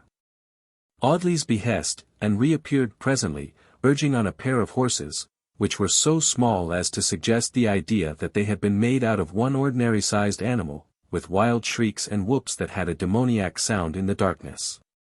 Mr. Audley left my lady in a dreary coffee-room in the care of a drowsy attendant while he drove away to some distant part of the quiet city. There was official business to be gone through before Sir Michael's wife could be quietly put away in the place suggested by Dr. Musgrave. Robert had to see all manner of important personages, and to take numerous oaths, and to exhibit the English physician's letter, and to go through much ceremony of signing and countersigning before he could take his lost friend's cruel wife to the home which was to be her last upon earth. Upward of 2 hours elapsed before all this was arranged, and the young man was free to return to the hotel, where he found his charge staring absently at a pair of wax candles, with a cup of untasted coffee standing cold and stagnant before her. Robert handed my lady into the hired vehicle, and took his seat opposite to her once more. "Where are you going to take me?" she asked, at last. "I am tired of being treated like some naughty child, who is put into a dark cellar as a punishment for its offences." "Where are you taking me?" "To a place in which you will have ample leisure to repent the past, Mrs. Talboys," Robert answered, gravely. They had left the paved streets behind them, and had emerged out of a great gaunt square, in which there appeared to be about half a dozen cathedrals, into a small boulevard, a broad lamplit road, on which the shadows of the leafless branches went and came tremblingly, like the shadows of a paralytic skeleton. There were houses here and there upon this boulevard, stately houses, entre cour et jardin, and with plaster vases of geraniums on the stone pillars of the ponderous gateways. The rumbling hackney carriage drove upward of 3/4 of a mile along this smooth roadway before it drew up against a gateway, older and more ponderous than any of those they had passed. My lady gave a little scream as she looked out of the coach window. The gaunt gateway was lighted by an enormous lamp, a great structure of iron and glass, in which one poor little shivering flame struggled with the March wind. The coachman rang the bell, and a little wooden door at the side of the gate was opened by a grey-haired man, who looked out at the carriage, and then retired. He reappeared 3 minutes afterward behind the folding iron gates, which he unlocked and threw back to their full extent, revealing a dreary desert of stone-paved courtyard. The coachman led his wretched horses into the courtyard, and piloted the vehicle to the principal doorway of the house, a great mansion of grey stone, with several long ranges of windows, many of which were dimly lighted, and looked out like the pale eyes of weary watchers upon the darkness of the night. My lady, watchful and quiet as the cold stars in the wintry sky, looked up at these casements with an earnest and scrutinizing gaze. One of the windows was shrouded by a scanty curtain of faded red, and upon this curtain there went and came a dark shadow, the shadow of a woman with a fantastic head-dress, the shadow of a restless creature, who paced perpetually backward and forward before the window. Sir Michael Audley's wicked wife laid her hand suddenly upon Robert's arm, and pointed with the other hand to this curtained window. "I know where you have brought me," she said. "This is a madhouse." Mr. Audley did not answer her. He had been standing at the door of the coach when she addressed him, and he quietly assisted her to alight, and led her up a couple of shallow stone steps, and into the entrance hall of the mansion. He handed Dr. Musgrave's letter to a neatly dressed, cheerful-looking, middle-aged woman, who came tripping out of a little chamber which opened out of the hall, and was very much like the bureau of an hotel. This person smilingly welcomed Robert and his charge, and after dispatching a servant with the letter, invited them into her pleasant little apartment, which was gaily furnished with bright amber curtains and heated by a tiny stove. "Madame finds herself very much fatigued," the Frenchwoman said, interrogatively, with a look of intense sympathy, as she placed an armchair for my lady. Madame shrugged her shoulders wearily, and looked round the little chamber with a sharp glance of scrutiny that betokened no very great favour. "What is this place, Robert Audley?" she cried fiercely. "Do you think I am a baby, that you may juggle with and deceive me? What is it?" "It is what I said just now, is it not?" "It is a maison de santé, my lady," the young man answered, gravely. "I have no wish to juggle with or to deceive you." My lady paused for a few moments, looking reflectively at Robert. "A maison de santé," she repeated. "Yes, they manage these things better in France. In England we should call it a madhouse. This a house for mad people, this, is it not, madam?" she said in French, turning upon the woman, and tapping the polished floor with her foot. "Ah, but no, madam," the woman answered with a shrill scream of protest. "It is an establishment of the most agreeable, where one amuses oneself." She was interrupted by the entrance of the principal of this agreeable establishment, who came beaming into the room with a radiant smile illuminating his countenance, and with Dr. Musgrave's letter open in his hand. It was impossible to say how enchanted he was to make the acquaintance of Monsieur. There was nothing upon earth which he was not ready to do for Monsieur in his own person, and nothing under heaven which he would not strive to accomplish for him, as the friend of his acquaintance, so very much distinguished, the English doctor. Dr.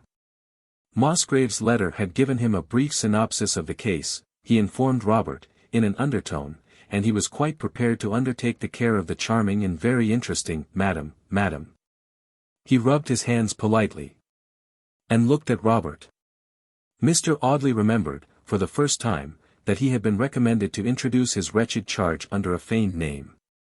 He affected not to hear the proprietor's question. It might seem a very easy matter to have hit upon a heap of names, any one of which would have answered his purpose, but Mr. Audley appeared suddenly to have forgotten that he had ever heard any mortal appellation except that of himself and of his lost friend. Perhaps the proprietor perceived and understood his embarrassment. He at any rate relieved it by turning to the woman who had received them, and muttering something about number 14, bis. The woman took a key from a long range of others, that hung over the mantelpiece, and a wax candle from a bracket in a corner of the room, and having lighted the candle, led the way across the stone-paved hall, and up a broad, slippery staircase of polished wood. The English physician had informed his Belgian colleague that money would be of minor consequence in any arrangements made for the comfort of the English lady who was to be committed to his care.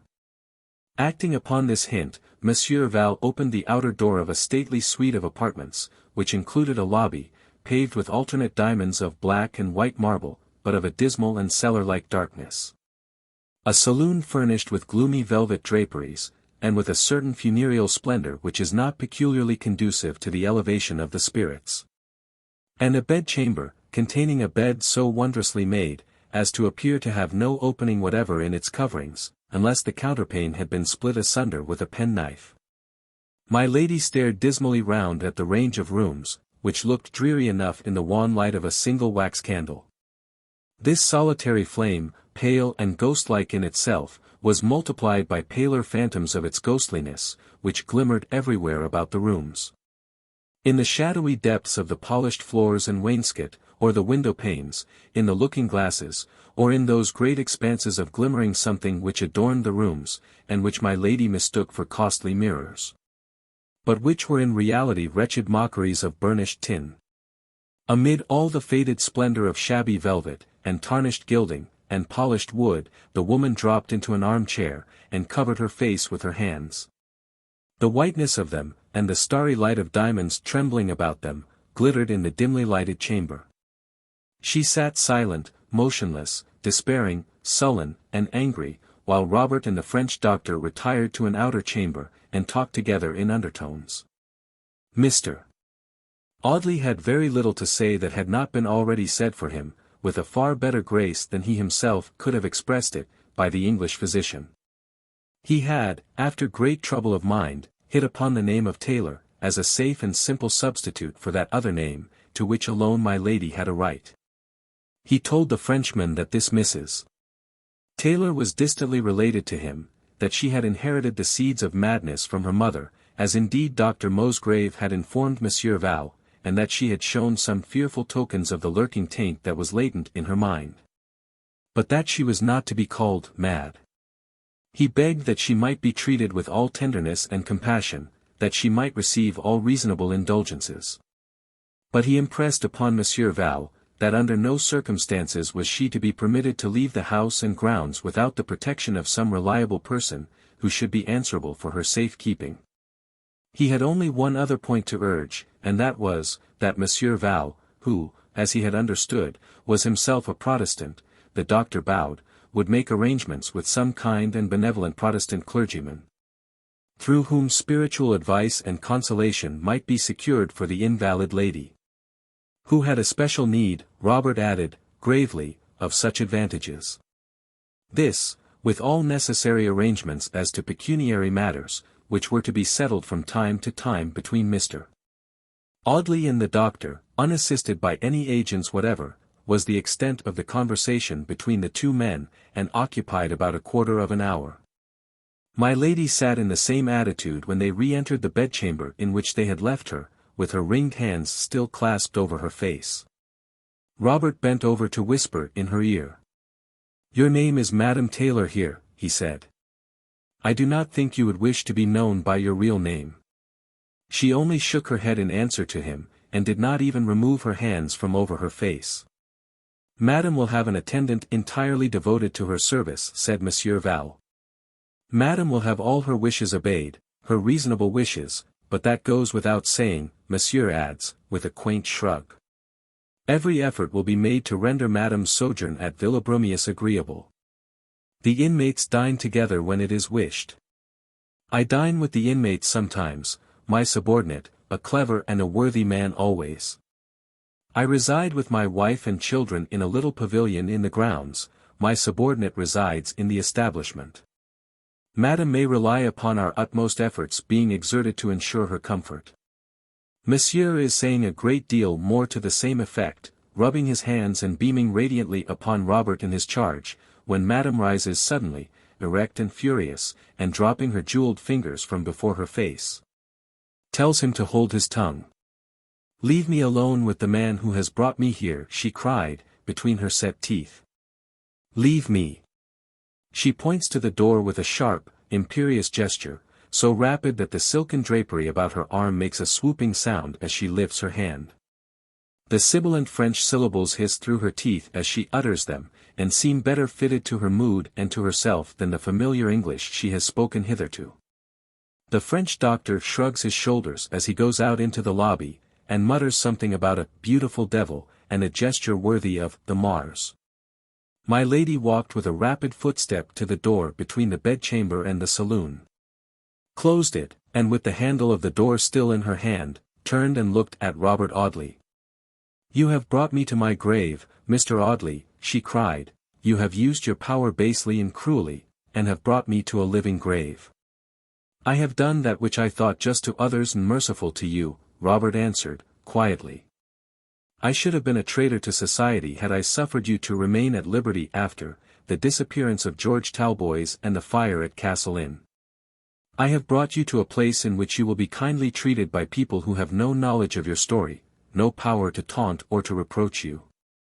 You will lead a quiet and peaceful life, my lady. Such a life as many a good and holy woman in this Catholic country freely takes upon herself, and happily endures until the end.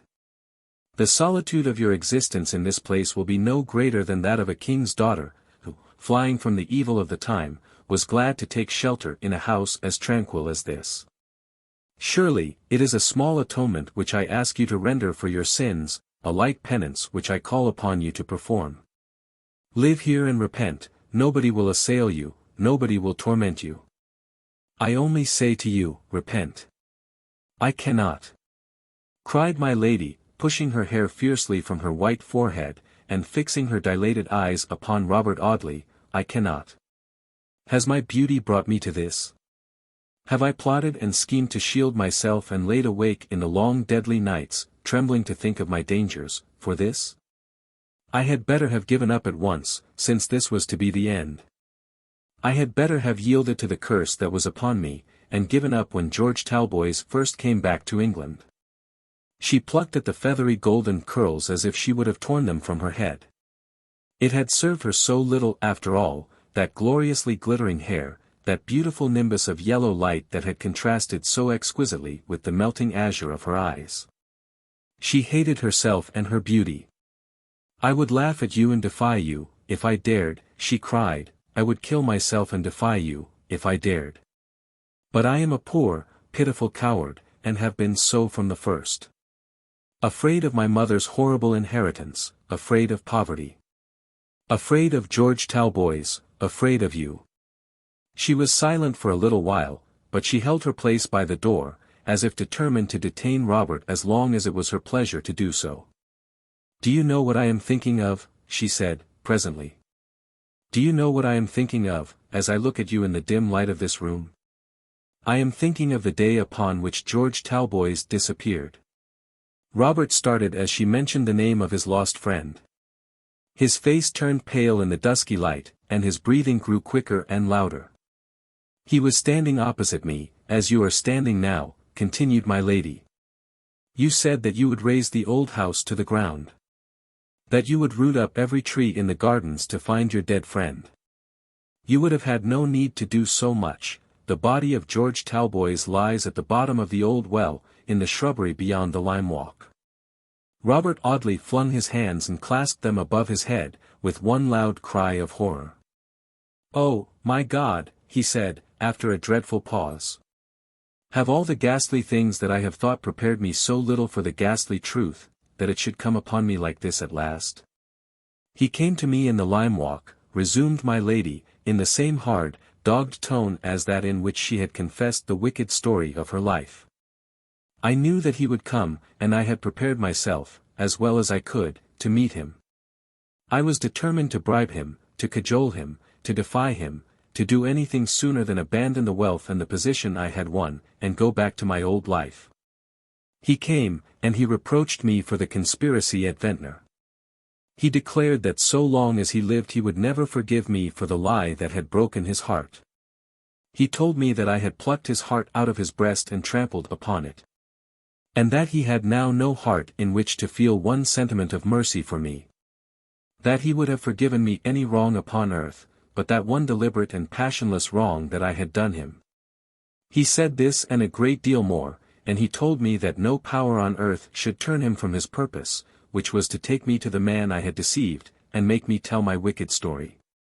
He did not know the hidden taint that I had sucked in with my mother's milk. He did not know that it was possible to drive me mad. He goaded me as you have goaded me, he was as merciless as you have been merciless. We were in the shrubbery at the end of the lime walk. I was seated upon the broken masonry at the mouth of the well. George Talboys was leaning upon the disused windlass, in which the rusty iron spindle rattled loosely whenever he shifted his position. I rose at last, and turned upon him to defy him, as I had determined to defy him at the worst. I told him that if he denounced me to Sir Michael, I would declare him to be a madman or a liar, and I defied him to convince the man who loved me, blindly, as I told him, that he had any claim to me. I was going to leave him after having told him this, when he caught me by the wrist and detained me by force. You saw the bruises that his fingers made upon my wrist, and noticed them, and did not believe the account I gave of them. I could see that, Mr. Robert Audley, and I saw that you were a person I should have to fear." She paused, as if she had expected Robert to speak, but he stood silent and motionless, waiting for the end. "George Talboys treated me as you treated me," she said, petulantly. "He swore that if there was but one witness of my identity, and that witness was removed from Audley Court by the width of the whole earth, he would bring him there to swear to my identity, and to denounce me. It was then that I was mad, it was then that I drew the loose iron spindle from the shrunken wood, and saw my first husband sink with one horrible cry into the black mouth of the well. There is a legend of its enormous depth. I do not know how deep it is. It is dry, I suppose, for I heard no splash, only a dull thud. I looked down and I saw nothing but black emptiness.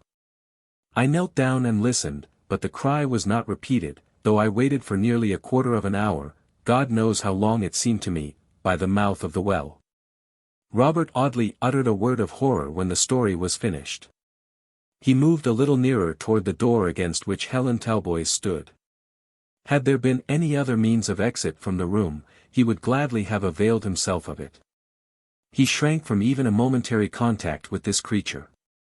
"Let me pass you, if you please," he said, in an icy voice. "You see, I do not fear to make my confession to you," said Helen Talboys, "for two reasons. The first is, that you dare not use it against me, because you know it would kill your uncle to see me in a criminal dock.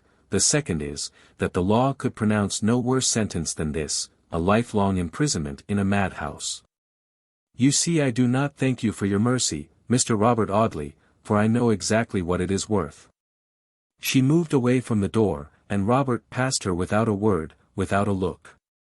Half an hour afterward he was in one of the principal hotels at Villabrumius, sitting at a neatly ordered supper table, with no power to eat. With no power to distract his mind, even for a moment, from the image of that lost friend who had been treacherously murdered in the thicket at Audley Court. Chapter 38. Ghost Haunted.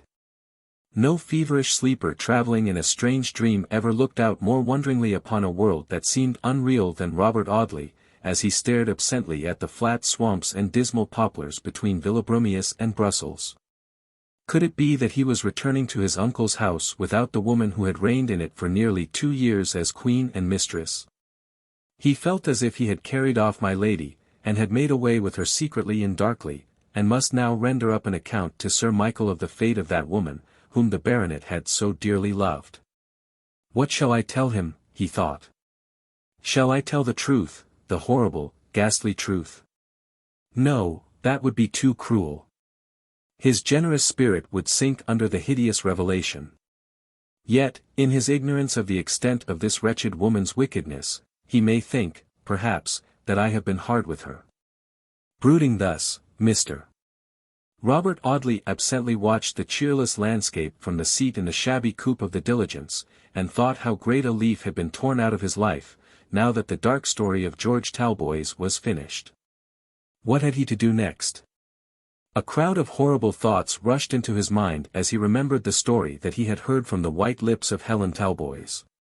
His friend, his murdered friend, lay hidden among the mouldering ruins of the old well at Audley Court. He had lain there for 6 long months, unburied, unknown, hidden in the darkness of the old convent well. What was to be done? To institute a search for the remains of the murdered man was to inevitably bring about a coroner's inquest.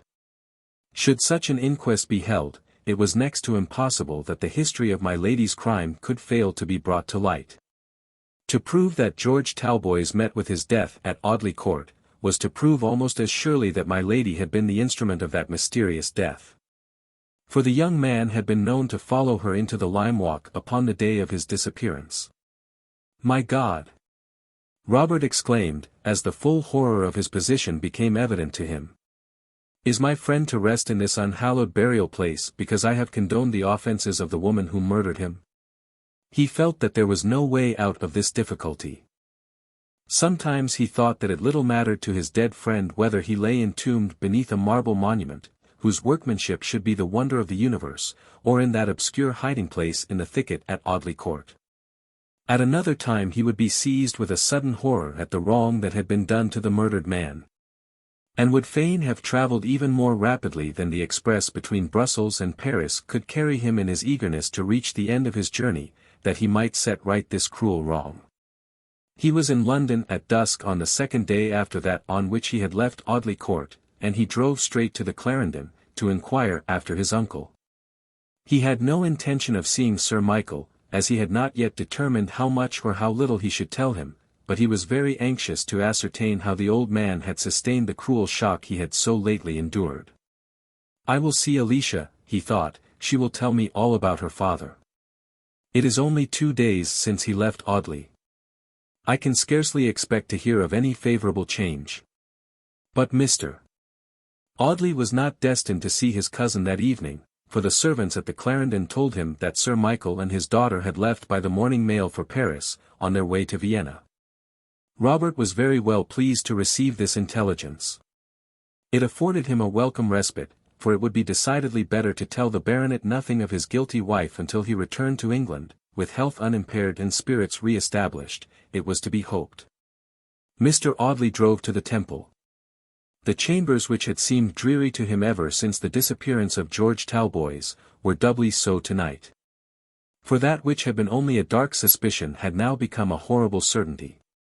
There was no longer room for the palest ray, the most transitory glimmer of hope. His worst terrors had been too well founded. George Talboys had been cruelly and treacherously murdered by the wife he had loved and mourned. There were 3 letters waiting for Mr. Audley at his chambers. One was from Sir Michael, and another from Alicia. The third was addressed in a hand the young barrister knew only too well, though he had seen it but once before. His face flushed redly at the sight of the superscription, and he took the letter in his hand, carefully and tenderly, as if it had been a living thing, and sentient to his touch. He turned it over and over in his hands, looking at the crest upon the envelope, at the postmark, at the colour of the paper, and then put it into the bosom of his waistcoat with a strange smile upon his face. "What a wretched and unconscionable fool I am," he thought. "Have I laughed at the follies of weak men all my life, and am I to be more foolish than the weakest of them at last? The beautiful brown-eyed creature! Why did I ever see her? Why did my relentless nemesis ever point the way to that dreary house in Dorsetshire?" He opened the first 2 letters. He was foolish enough to keep the last for a delicious morsel, a fairy-like dessert after the commonplace substantialities of a dinner.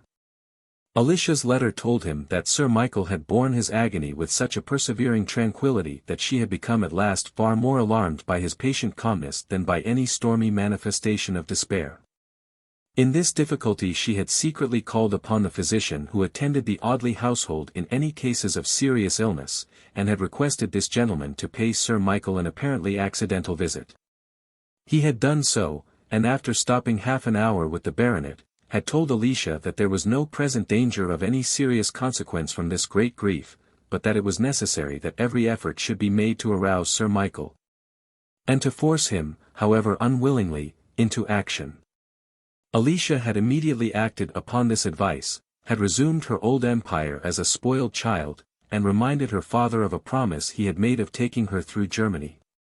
With considerable difficulty she had induced him to consent to fulfilling this old promise, and having once gained her point, she had contrived that they should leave England as soon as it was possible to do so, and she told Robert, in conclusion, that she would not bring her father back to his old house until she had taught him to forget the sorrows associated with it. The baronet's letter was very brief. It contained half a dozen blank cheques on Sir Michael Audley's London bankers. "You will require money, my dear Robert," he wrote, "for such arrangements as you may think fit to make for the future comfort of the person I committed to your care. I need scarcely tell you that those arrangements cannot be too liberal.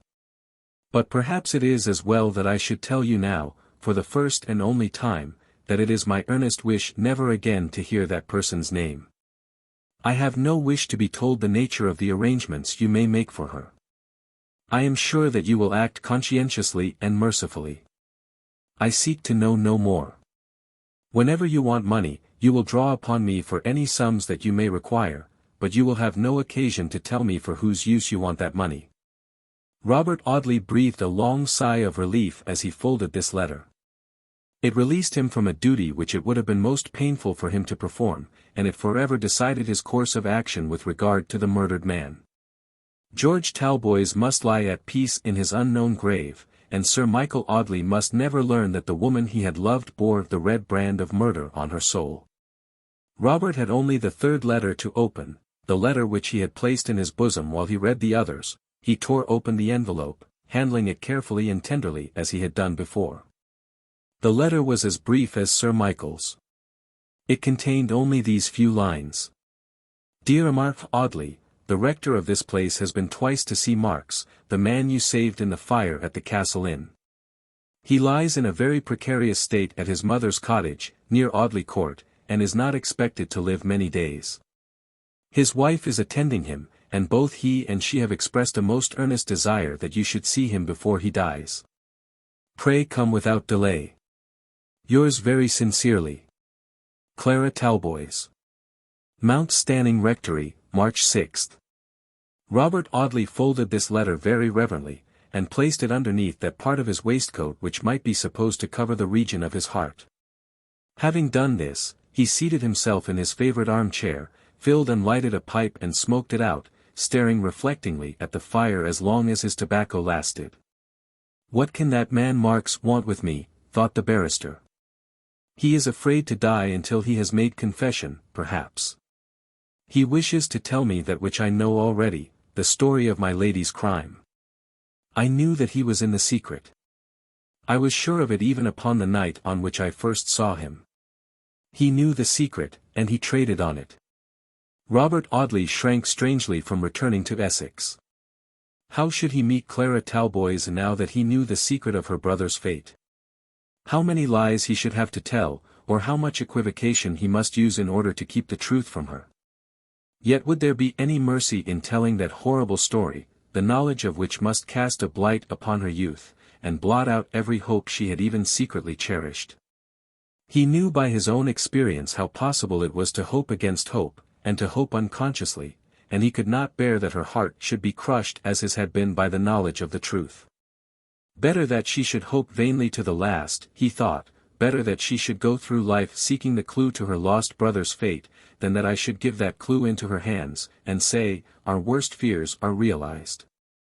The brother you loved has been foully murdered in the early promise of his youth. But Clara Talboys had written to him, imploring him to return to Essex without delay. Could he refuse to do her bidding, however painful its accomplishment might be? And again, the man was dying, perhaps, and had implored to see him.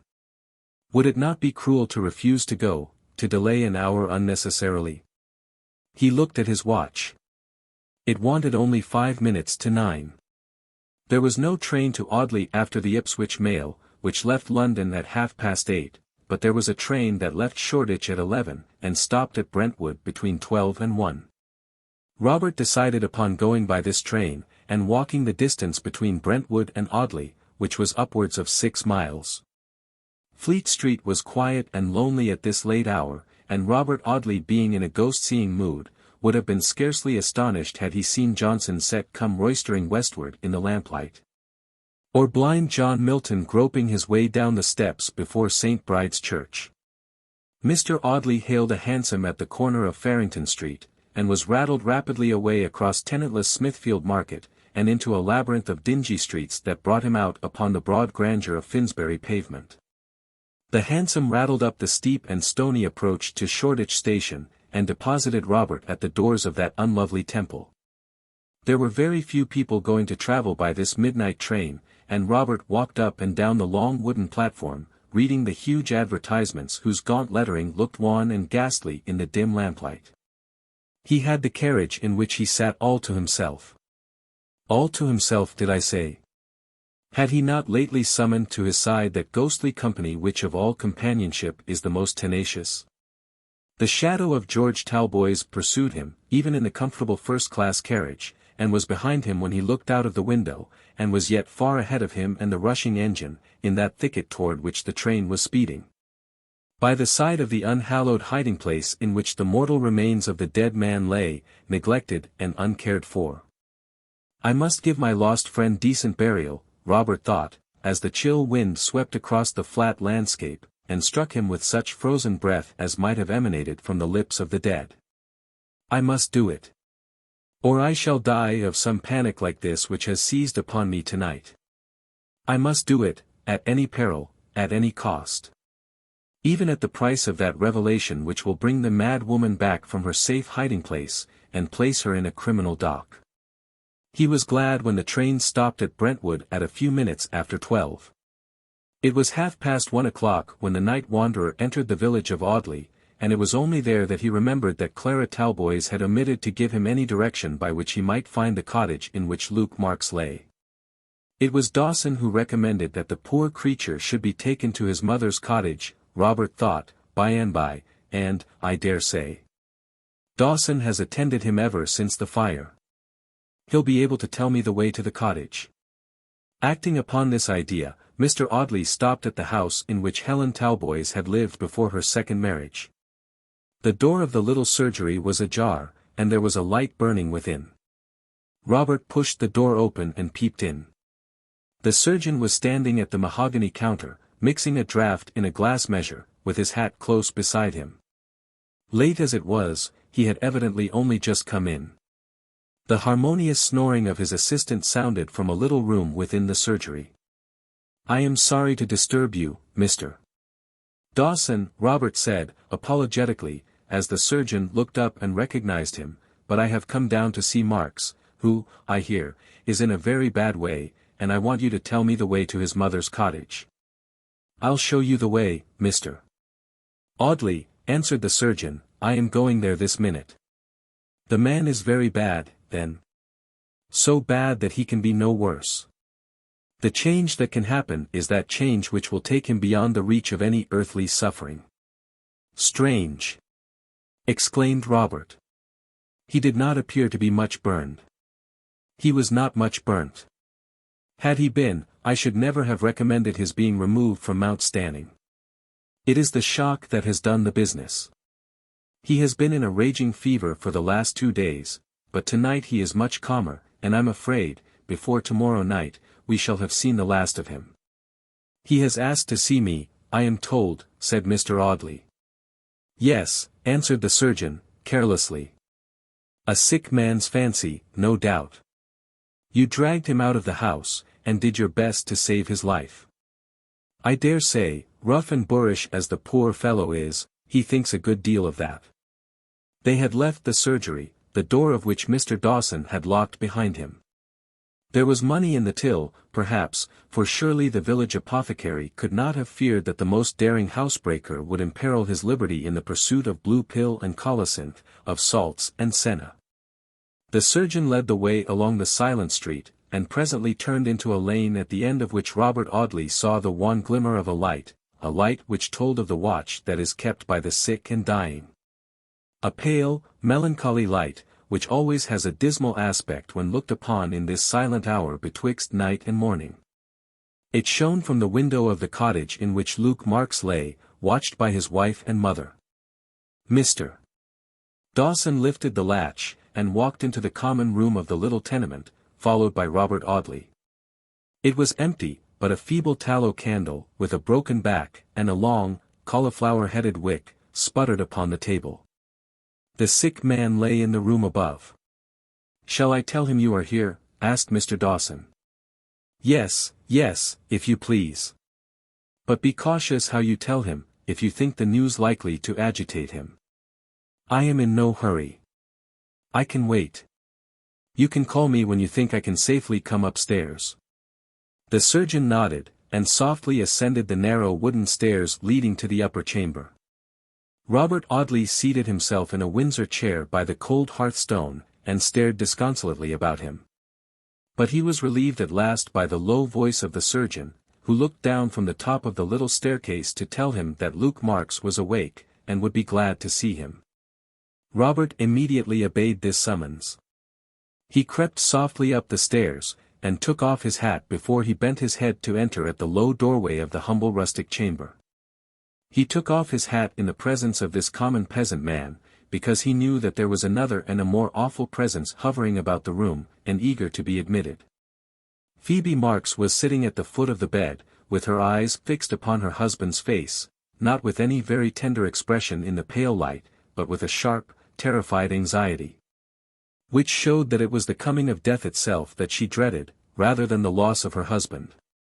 The old woman was busy at the fireplace, airing linen, and preparing some mess of broth which it was not likely the patient would ever eat. The sick man lay with his head propped up by pillows, his coarse face deadly pale, and his great hands wandering uneasily about the coverlet. Phoebe had been reading to him, for an open testament lay among the medicine and lotion bottles upon the table near the bed. Every object in the room was neat and orderly, and bore witness of that delicate precision which had always been a distinguishing characteristic of Phoebe.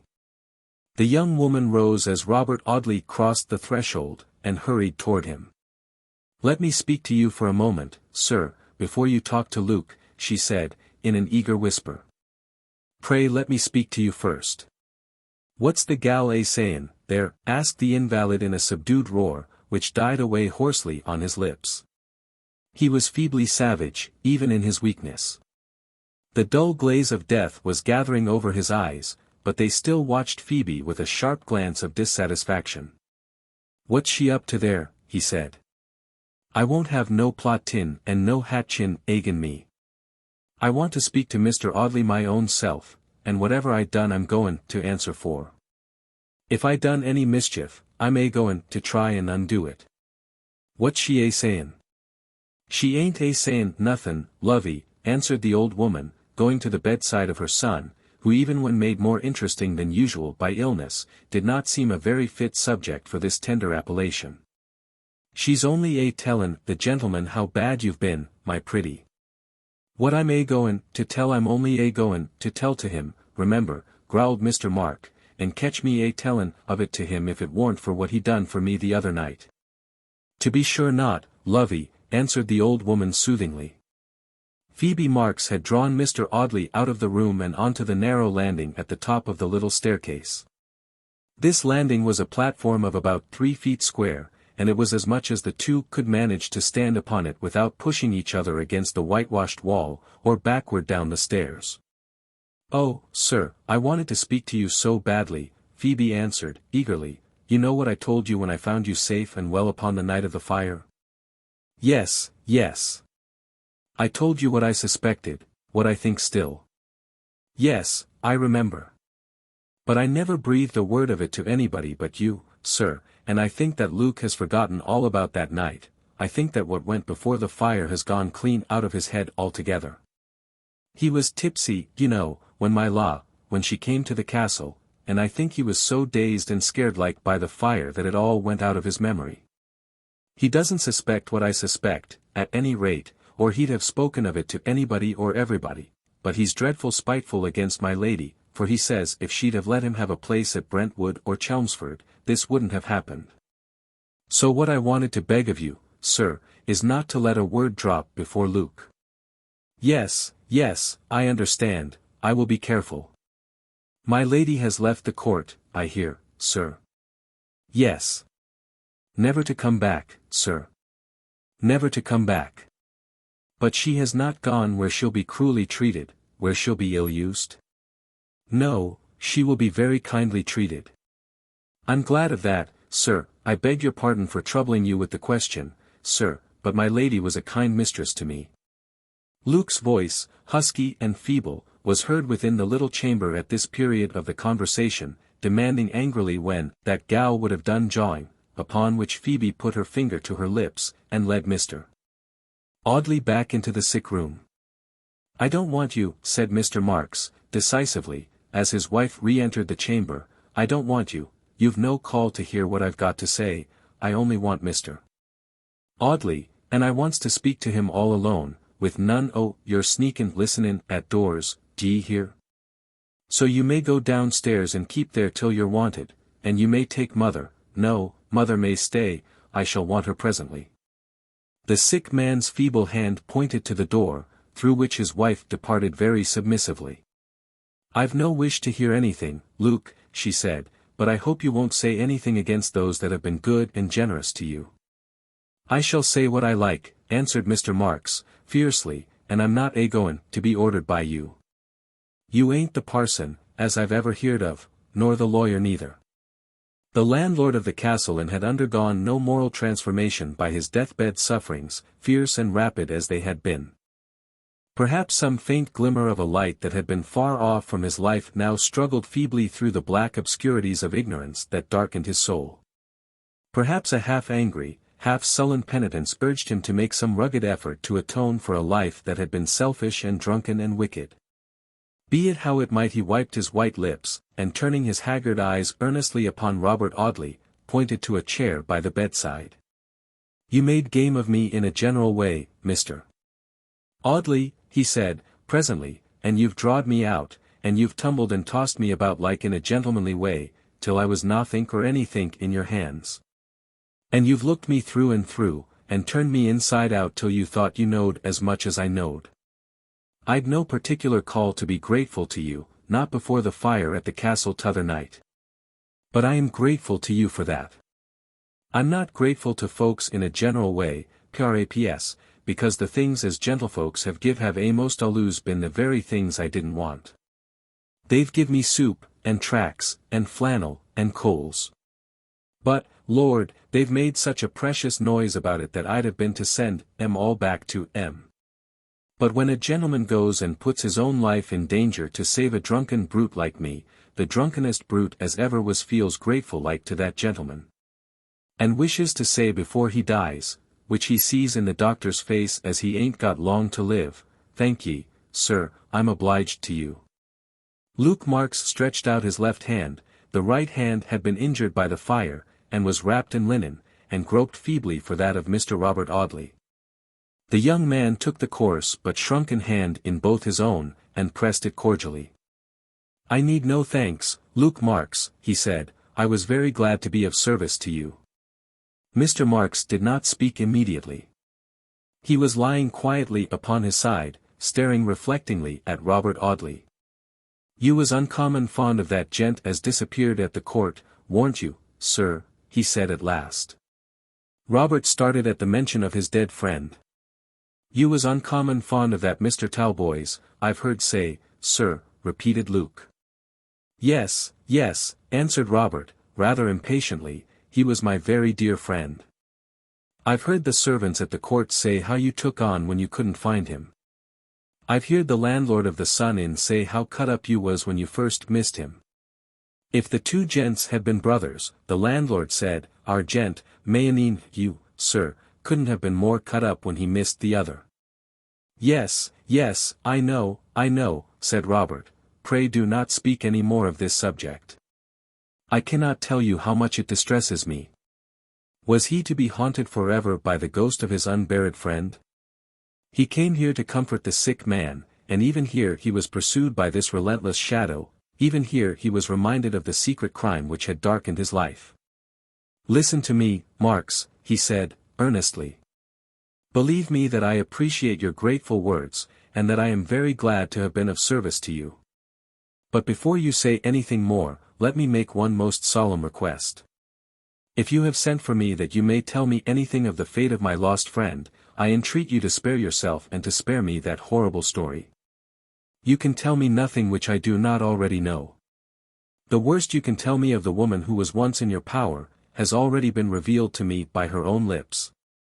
Pray, then, be silent upon this subject. I say again, you can tell me nothing which I do not know." Luke Marks looked musingly at the earnest face of his visitor, and some shadowy expression, which was almost like a smile, flitted feebly across the sick man's haggard features. "I can't tell you nothin' you don't know?" he asked. "Nothing. Then it ain't no good for me to try," said the invalid, thoughtfully. "Did she tell you?" he asked, after a pause.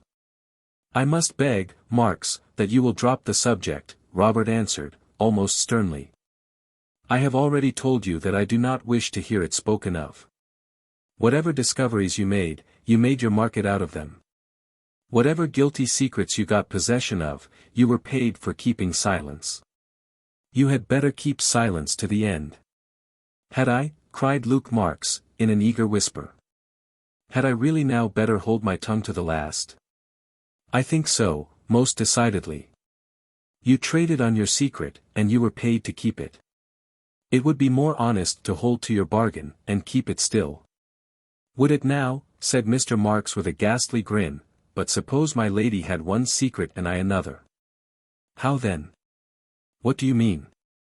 Suppose I could have told something all along, and would have told it, perhaps, if I'd been a little better treated.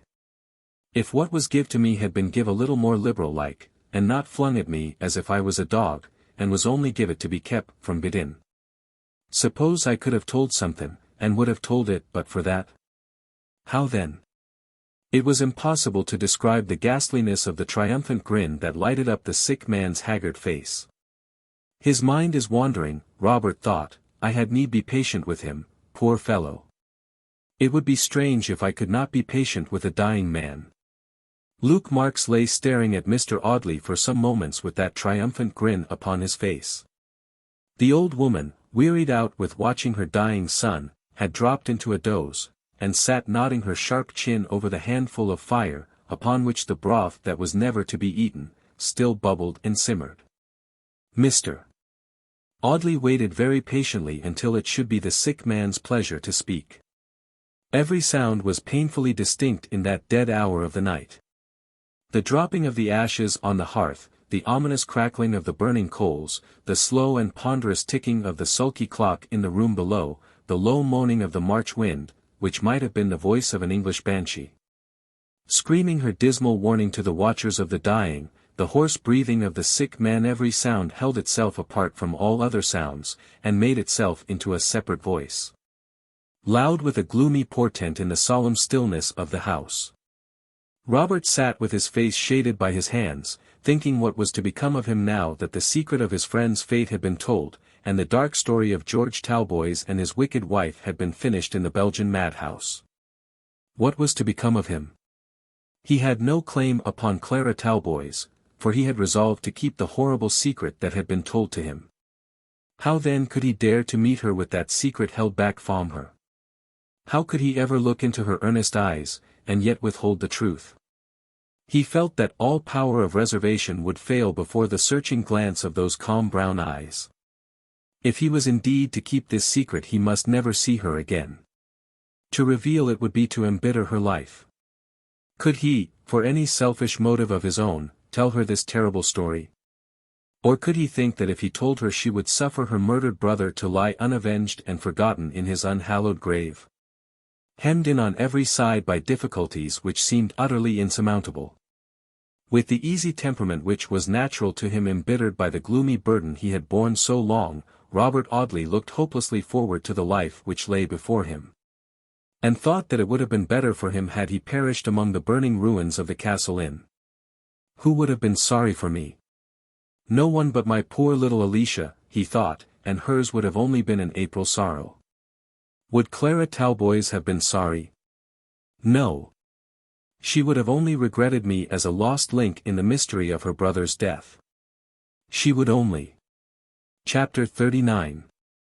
That which the dying man had to tell. Heaven knows whither Mr. Audley's thoughts might have wandered had he not been startled by a sudden movement of the sick man, who raised himself up in his bed, and called to his mother. The old woman woke up with a jerk, and turned sleepily enough to look at her son. "What is it, Luke, dearie?" she asked soothingly. "It ain't time for the doctor's stuff yet. Mr. Dawson said as you weren't to have it till 2 hours after he went away, and he ain't been gone an hour yet." "Who said it was the doctor's stuff I wanted?" cried Mr. Marks, impatiently. "I want to ask you something, mother. Do you remember the 7th of last September?" Robert started, and looked eagerly at the sick man. Why did he harp upon this forbidden subject? Why did he insist upon recalling the date of George's murder? The old woman shook her head in feeble confusion of mind. "Lord, Luke," she said, "how can ye ask me such questions? My memory's been a failin' me this 8 or 9 year, and I never was one to remember the days of the month, or aught o' that sort. How should a poor workin' woman remember such things?" Luke Marks shrugged his shoulders impatiently. "You're a good un to do what's asked you, mother," he said, peevishly. "Didn't I tell you to remember that day? Didn't I tell you as the time might come when you'd be called upon to bear witness about it, and put upon your Bible oath about it? Didn't I tell you that, mother?" The old woman shook her head hopelessly. "If you say so, I make no doubt you did, Luke," she said, with a conciliatory smile, "but I can't call it to mind, lovey. My memory's been failin' me this 9 year, sir," she added, turning to Robert Audley, "and I'm but a poor critter." Mr. Audley laid his hand upon the sick man's arm. "Marks," he said, "I tell you again, you have no cause to worry yourself about this matter. I ask you no questions, I have no wish to hear anything." "But, suppose I want to tell something," cried Luke, with feverish energy, "suppose I feel I can't die with a secret on my mind, and have asked to see you on purpose that I might tell you, suppose that, and you'll suppose nothing but the truth. I'd have been burnt alive before I'd have told her." He spoke these words between his set teeth, and scowled savagely as he uttered them. "I'd have been burnt alive first. I made her pay for her pretty insolent ways. I made her pay for her airs and graces, I'd never have told her, never, never. I had my power over her, and I kept it, I had my secret and was paid for it. And there wasn't a petty slight as she ever put upon me or mine that I didn't pay her out for 20 times over." "Marks, Marks, for heaven's sake be calm," said Robert, earnestly. "What are you talking of? What is it that you could have told?" "I may go in to tell you," answered Luke, wiping his lips. "Give us a drink, mother." The old woman poured out some cooling drink into a mug, and carried it to her son. He drank it in an eager hurry, as if he felt that the brief remainder of his life must be a race with the pitiless pedestrian, time. "Stop where you are," he said to his mother, pointing to a chair at the foot of the bed. The old woman obeyed, and seated herself meekly opposite to Mr. Audley. "I'll ask you another question, mother," said Luke, "and I think it'll be strange if you can't answer it. Do you remember when I was at work upon Atkinson's farm? Before I was married, you know, and when I was livin' down here along of you?" "Yes, yes," Mrs. Marks answered, nodding triumphantly, "I remember that, my dear. It were last fall, just about as the apples was bein' gathered in the orchard across our lane, and about the time as you had your new sprigged waistcoat. I remember, Luke, I remember." Mr. Audley wondered where all this was to lead to, and how long he would have to sit by the sick man's bed, hearing a conversation that had no meaning to him. "If you remember that much, maybe you'll remember more, mother," said Luke. "Can you call to mind my bringing someone home here one night, while Atkinson's was stackin' the last o' their corn?" Once more Mr. Audley started violently, and this time he looked up earnestly at the face of the speaker, and listened, with a strange, breathless interest, that he scarcely understood himself, to what Luke Marks was saying. "I recollect your bringing home Phoebe," the old woman answered, with great animation. "I recollect your bringin' Phoebe home to take a cup o' tea or a little snack o' supper, a mort o' times." "Bother Phoebe," cried Mr. Marks, "who's a talkin' of Phoebe? What's Phoebe, that anybody should go to put theirselves out about her? Do you remember my bringin' home a gentleman after 10 o'clock, one September night? A gentleman as was wet through to the skin, and was covered with mud and slush, and green slime and black muck, from the crown of his head to the sole of his foot, and had his arm broke, and his shoulder swelled up awful. And was such a object that nobody would ha knowed him. A gentleman as had to have his clothes cut off him in some places, and as sat by the kitchen fire, starin' at the coals as if he had gone mad or stupid like, and didn't know where he was, or who he was. And as had to be cared for like a baby, and dressed, and dried, and washed, and fed with spoonfuls of brandy, that had to be forced between his locked teeth, before any life could be got into him. Do you remember that, mother?" The old woman nodded, and muttered something to the effect that she remembered all these circumstances most vividly, now that Luke happened to mention them. Robert Audley uttered a wild cry, and fell down upon his knees by the side of the sick man's bed. My God, he ejaculated, I thank thee for thy wondrous mercies. George Talboys is alive. Wait a bit, said Mr. Marks, don't you be too fast. Mother, give us down that tin box on the shelf over against the chest of drawers, will you? The old woman obeyed, and after fumbling among broken teacups and milk jugs, lidless wooden cotton boxes, and a miscellaneous litter of rags and crockery, produced a tin snuff-box with a sliding lid, a shabby, dirty-looking box enough. Robert Audley still knelt by the bedside with his face hidden by his clasped hands. Luke Marks opened the tin box. There ain't no money in it, more's the pity, he said, or if there had been it wouldn't have been let stop very long. But there's summat in it that perhaps you'll think quite as valuable as money, and that's what I'm goin' to give you as a proof that a drunken brute can feel thankful to them as is kind to him. He took out 2 folded papers, which he gave into Robert Audley's hands. They were 2 leaves torn out of a pocket-book, and they were written upon in pencil, and in a handwriting that was quite strange to Mr. Audley, a cramped, stiff, and yet scrawling hand, such as some ploughman might have written. I don't know this writing, Robert said, as he eagerly unfolded the first of the 2 papers. What has this to do with my friend? Why do you show me these? Suppose you read them first, said Mr. Marks, and ask me questions about them afterwards. The first paper which Robert Audley had unfolded contained the following lines, written in that cramped, yet scrawling hand which was so strange to him. My dear friend, I write to you in such utter confusion of mind as perhaps no man ever before suffered. I cannot tell you what has happened to me, I can only tell you that something has happened which will drive me from England a broken-hearted man, to seek some corner of the earth in which I may live and die unknown and forgotten. I can only ask you to forget me. If your friendship could have done me any good, I would have appealed to it. If your counsel could have been any help to me, I would have confided in you. But neither friendship nor counsel can help me. And all I can say to you is this, God bless you for the past, and teach you to forget me in the future.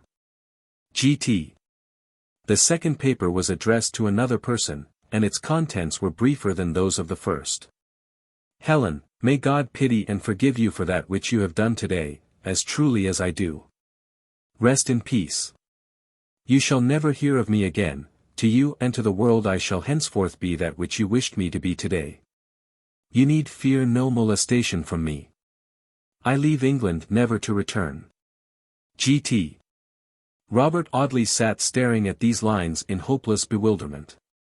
They were not in his friend's familiar hand, and yet they purported to be written by him and were signed with his initials. He looked scrutinizingly at the face of Luke Marks, thinking that perhaps some trick was being played upon him. This was not written by George Talboys, he said. It was, answered Luke Marks, it was written by Mr. Talboys, every line of it. He wrote it with his own hand, but it was his left hand, for he couldn't use his right because of his broken arm.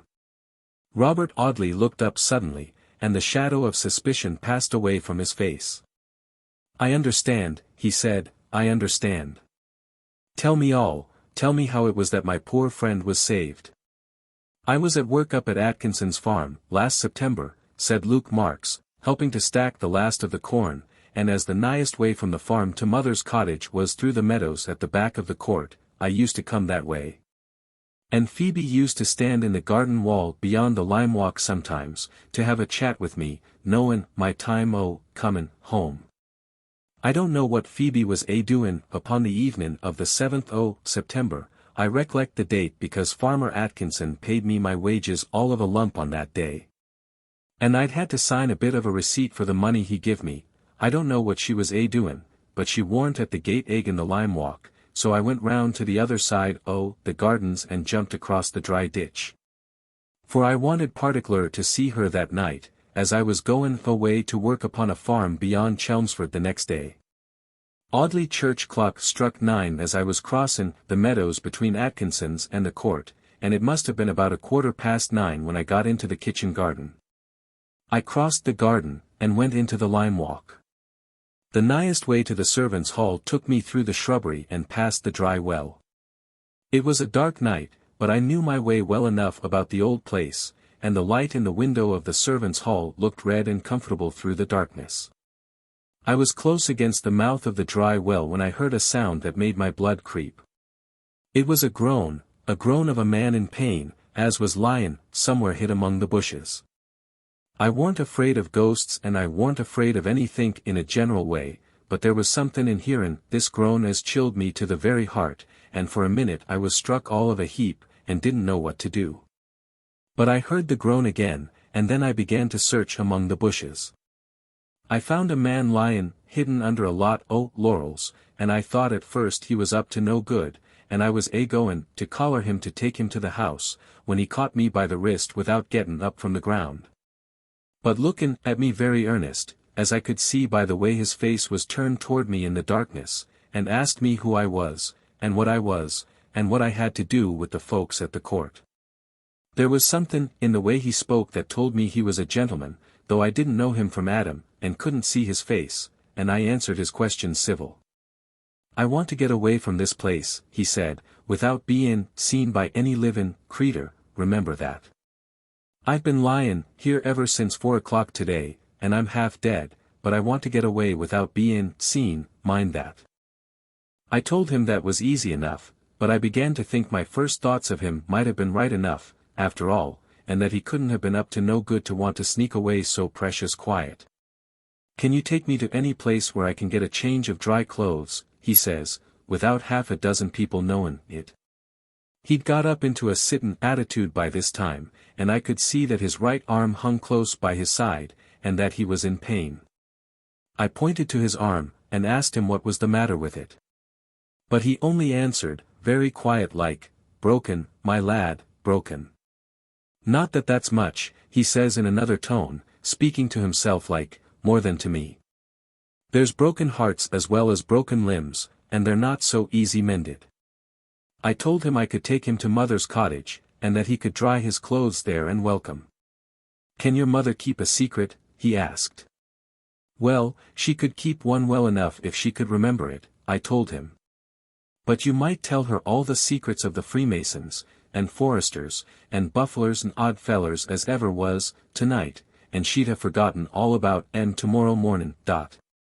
He seemed satisfied with this, and he got himself up by holdin' on to me, for it seemed as if his limbs was cramped, the use of 'em was almost gone. I felt as he came agin me, that his clothes was wet and mucky. "You haven't been and fell into the fish pond, have you, sir?" I asked. He made no answer to my question, he didn't seem even to have heard it. I could see now he was standin' upon his feet that he was a tall, fine-made man, a head and shoulders higher than me. "Take me to your mother's cottage," he said, "and get me some dry clothes if you can, I'll pay you well for your trouble." I knew that the key was mostly left in the wooden gate in the garden wall, so I led him that way. He could scarcely walk at first, and it was only by leanin' heavily upon my shoulder that he managed to get along. I got him through the gate, leavin' it unlocked behind me, and trustin' to the chance of that not bein' noticed by the under gardener, who had the care of the key, and was a careless chap enough. I took him across the meadows, and brought him up here, still keepin' away from the village, and in the fields, where there wasn't a creature to see us at that time o' night. And so I got him into the room downstairs, where mother was sittin' over the fire gettin' my bit o' supper ready for me. I put the strange chap in a chair agin the fire, and then for the first time I had a good look at him. I never see anybody in such a state before. He was all over green damp and muck, and his hands was scratched and cut to pieces. I got his clothes off him how I could, for he was like a child in my hands, and sat starin' at the fire as helpless as any baby, only givin' a long heavy sigh now and then, as if his heart was goin' to bust. At last he dropped into a kind of a doze, a stupid sort of sleep, and began to nod over the fire, so I ran and got a blanket and wrapped him in it, and got him to lie down on the press bedstead in the room under this. I sent mother to bed, and I sat by the fire and watched him, and kept the fire up till it was just upon daybreak, when he woke up all of a sudden with a start, and said he must go, directly this minute. I begged him not to think of such a thing and told him he warn't fit to move for ever so long. But he said he must go, and he got up, and though he staggered like, and at first could hardly stand steady 2 minutes together, he wouldn't be beat. And he got me to dress him in his clothes as I dried and cleaned as well as I could while he laid asleep. I did manage it at last, but the clothes was awful spoiled, and he looked a dreadful object, with his pale face and a great cut on his forehead that I'd washed and tied up with a handkerchief. He could only get his coat on by buttoning it on round his neck, for he couldn't put a sleeve upon his broken arm. But he held out again everything, though he groaned every now and then. And what with the scratches and bruises on his hands, and the cut upon his forehead, and his stiff limbs and broken arm, he'd plenty of call to groan, and by the time it was broad daylight he was dressed and ready to go. "What's the nearest town to this upon the London road?" he asked me. I told him as the nighest town was Brentwood. "Very well, then," he says, "if you'll go with me to Brentwood, and take me to some surgeon as'll set my arm, I'll give you a £5 note for that and all your other trouble." I told him that I was ready and willin' to do anything as he wanted done, and asked him if I shouldn't go and see if I could borrow a cart from some of the neighbors to drive him over in, for I told him it was a good 6 miles walk. He shook his head. No, no, no, he said, he didn't want anybody to know anything about him, he'd rather walk it. He did walk it, and he walked like a good un, too, though I know as every step he took them 6 miles he took in pain. But he held out as he'd held out before. I never see such a chap to hold out in all my blessed life. He had to stop sometimes and lean agin a gateway to get his breath. But he held out still, till at last we got into Brentwood, and then he says, "Take me to the nighest surgeon's," and I waited while he had his arms set in splints, which took a precious long time. The surgeon wanted him to stay in Brentwood till he was better, but he said it warn't to be heard on, he must get up to London without a minute's loss of time. So the surgeon made him as comfortable as he could, considering, and tied up his arm in a sling. Robert Audley started. A circumstance connected with his visit to Liverpool dashed suddenly back upon his memory. He remembered the clerk who had called him back to say there was a passenger who took his berth on board the Victoria Regia within an hour or so of the vessel's sailing. A young man with his arm in a sling, who had called himself by some common name, which Robert had forgotten. When his arm was dressed, continued Luke, he says to the surgeon, "Can you give me a pencil to write something before I go away?" The surgeon smiles and shakes his head. "You'll never be able to write with that there hand today," he says, pointing to the arm as had just been dressed. "P'raps not," the young chap answers, quiet enough, "but I can write with the other, can't I write it for you?" says the surgeon. "No, thank you," answers the other, "what I've got to write is private. If you can give me a couple of envelopes, I'll be obliged to you." With that the surgeon goes to fetch the envelopes, and the young chap takes a pocket-book out of his coat pocket with his left hand. The cover was wet and dirty, but the inside was clean enough, and he tears out a couple of leaves and begins to write upon "M as you see." And he writes dreadful awkward with his left hand, and he writes slow, but he contrives to finish what you see, and then he puts the 2 bits o' writin' into the envelopes as the surgeon brings him, and he seals "M" up. And he puts a pencil cross upon one of "M" and nothing on the other, and then he pays the surgeon for his trouble, and the surgeon says, ain't there nothin' more he can do for him? And can't he persuade him to stay in Brentwood till his arm's better? But he says no, no, it ain't possible, and then he says to me, "Come along me to the railway station, and I'll give you what I've promised." So I went to the station with him. We was in time to catch the train as stops at Brentwood at 8:30, and we had 5 minutes to spare. So he takes me into a corner of the platform, and he says, "I wants you to deliver these here letters for me," which I told him I was willin'. "Very well, then," he says, "look here, you know Audley Court?" "Yes," I says, "I ought to, for my sweetheart lives lady's maid there." "Who's lady's maid?" he says. So I tells him, "My lady's, the new lady what was governess at Mr. Dawson's." "Very well, then," he says. "This here letter with the cross upon the envelope is for Lady Audley, but you're to be sure to give it into her own hands, and remember to take care as nobody sees you give it." I promises to do this, and he hands me the first letter.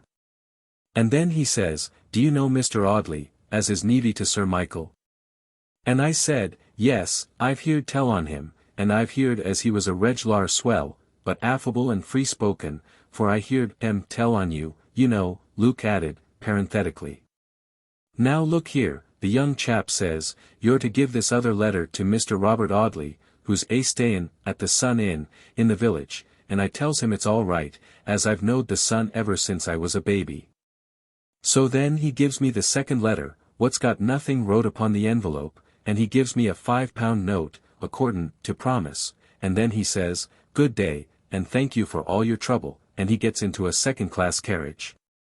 And the last I sees of him is a face as white as a sheet of writin' paper, and a great patch of stickin' plaster criss-crossed upon his forehead.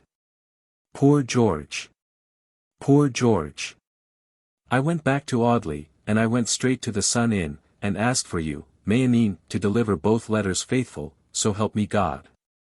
Then. But the landlord told me as you'd started off that mornin' for London, and he didn't know when you'd come back, and he didn't know the name o' the place where you lived in London, though he said he thought it was in one o' them law courts. Such as Westminster Hall or Doctors' Commons, or somethin' like that. So what was I to do? I couldn't send a letter by post, not knowin' where to direct to, and I couldn't give it into your own hands, and I'd been told particular not to let anybody else know of it. So I'd nothing to do but to wait and see if you come back, and bide my time for givin' of it to you. I thought I'd go over to the court in the evenin' and see Phoebe, and find out from her when there'd be a chance of seein' her lady, for I knowed she could manage it if she liked. So I didn't go to work that day, though I ought to ha' done, and I lounged and idled about until it was nigh upon dusk, and then I goes down to the meadows behind the court, and there I finds Phoebe sure enough. Waitin' agin the wooden door in the wall, on the lookout for me. I hadn't been talkin' to her long before I see there was somethink wrong with her, and I told her as much.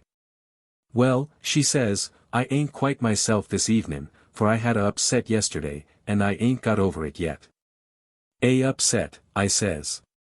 "You had a quarrel with your missus, I suppose." She didn't answer me directly, but she smiled the queerest smile as ever I see, and presently she says, "No, Luke, it weren't nothin' o' that kind. And what's more, nobody could be friendlier toward me than my lady. I think she'd do anythink for me a'most. And I think, whether it was a bit o' farming stock and furniture or such like, or whether it was the goodwill of a public house, she wouldn't refuse me anythink as I asked her." I couldn't make out this, for it was only a few days before as she'd told me her missus was selfish and extravagant, and we might wait a long time before we could get what we wanted from her.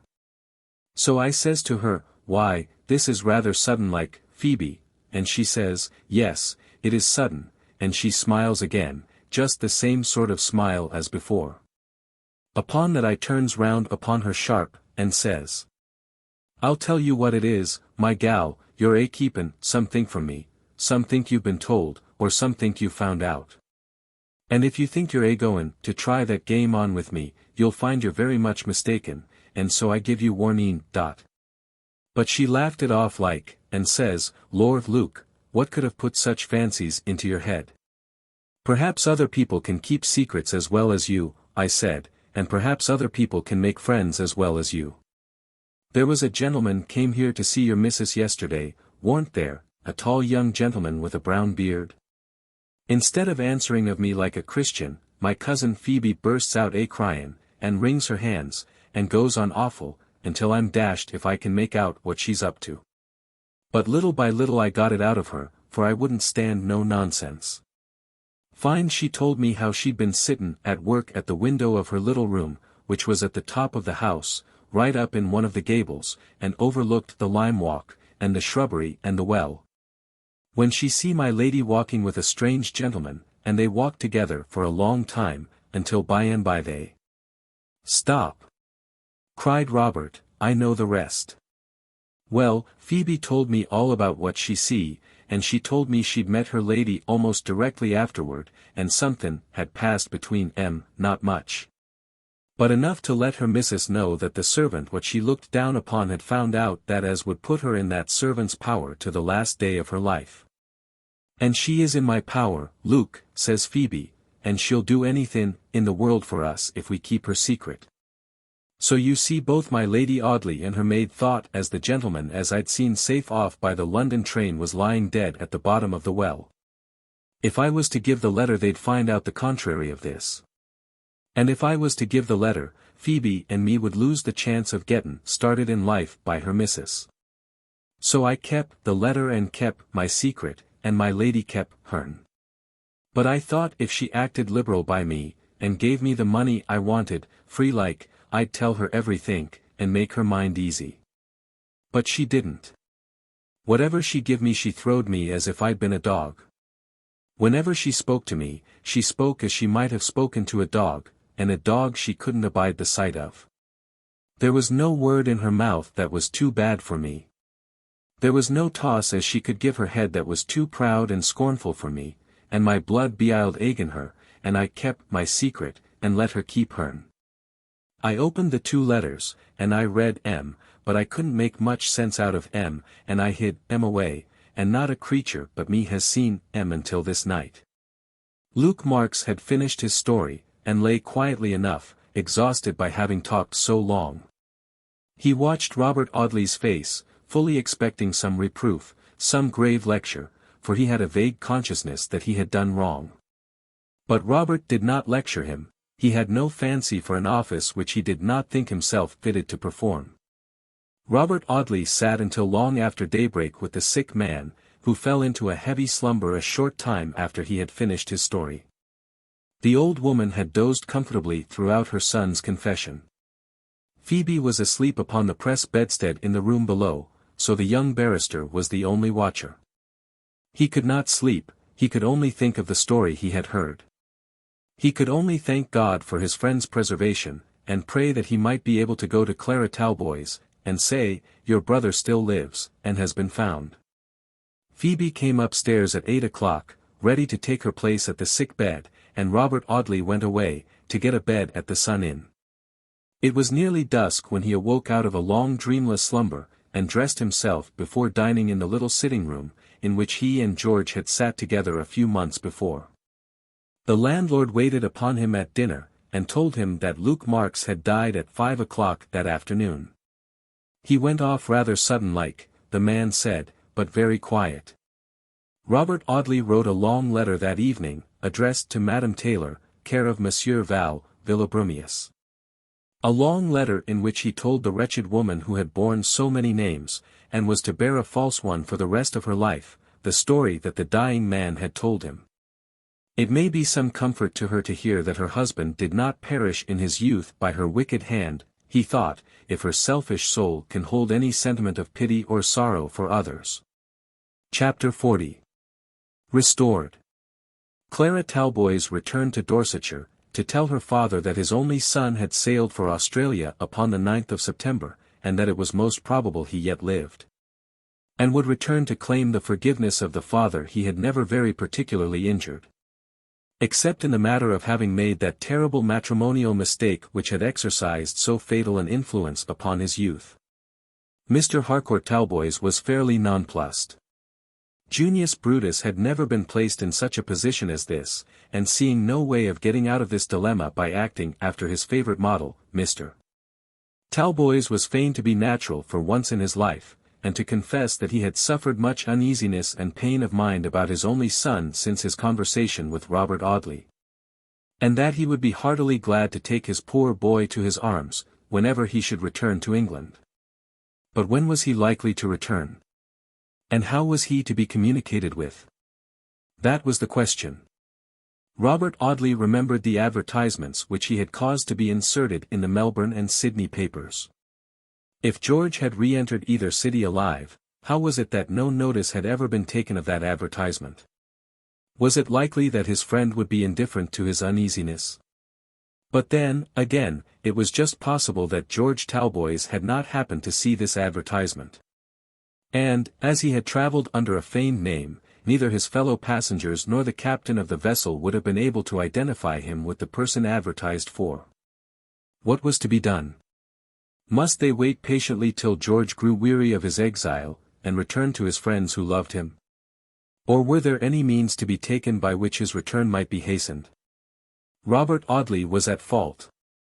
Perhaps, in the unspeakable relief of mind which he had experienced upon the discovery of his friend's escape, he was unable to look beyond the one fact of that providential preservation. In this state of mind he went down to Dorsetshire to pay a visit to Mr.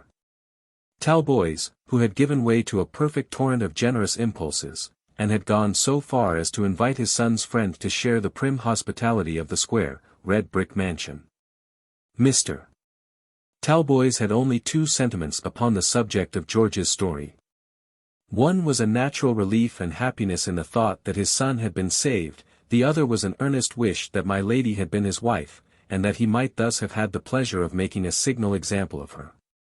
"It is not for me to blame you, Mr. Audley," he said, "for having smuggled this guilty woman out of the reach of justice, and thus, as I may say, paltered with the laws of your country. I can only remark that, had the lady fallen into my hands, she would have been very differently treated." It was in the middle of April when Robert Audley found himself once more under those black fir trees beneath which his wandering thoughts had so often stayed since his first meeting with Clara Talboys.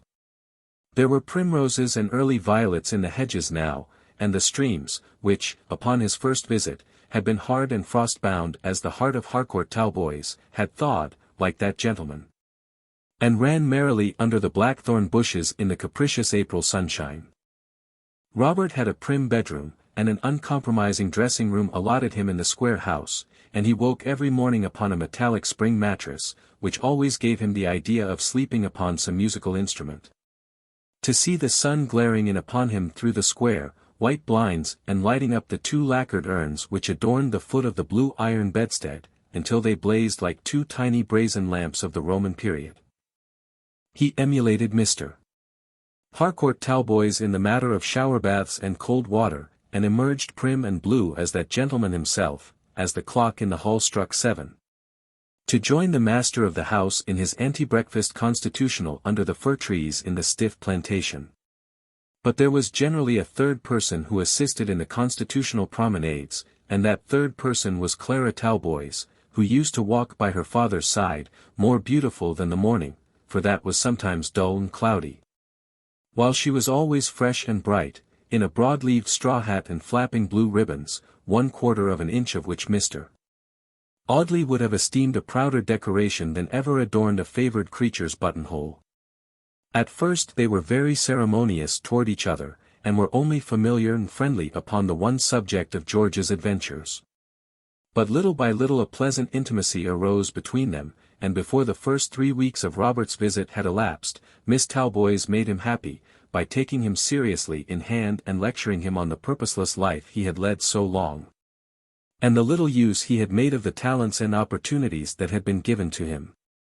How pleasant it was to be lectured by the woman he loved!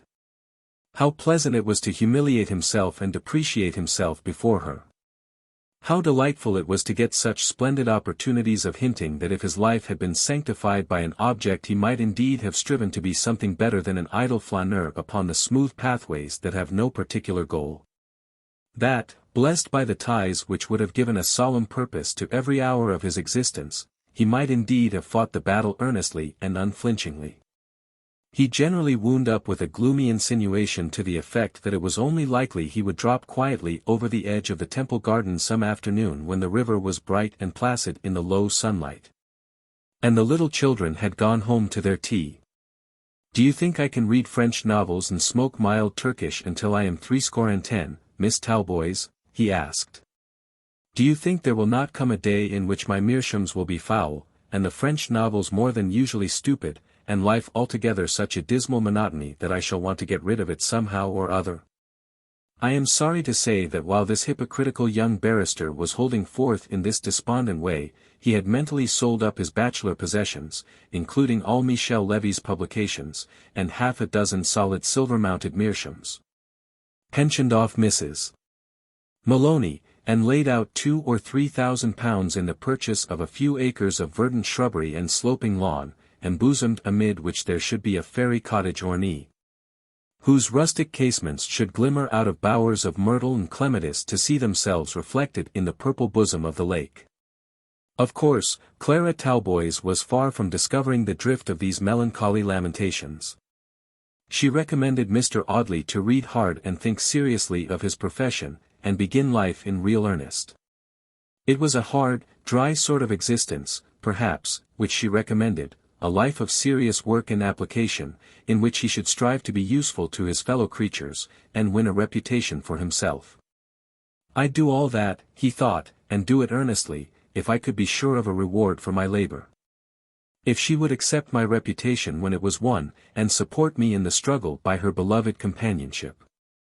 But what if she sends me away to fight the battle, and marries some hulking country squire while my back is turned?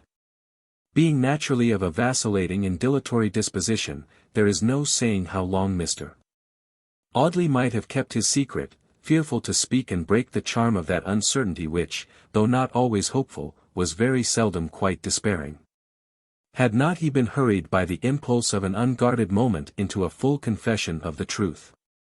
He had stayed 5 weeks at Grange Heath, and felt that he could not, in common decency, stay any longer, so he had packed his portmanteau one pleasant May morning, and had announced his departure. Mr.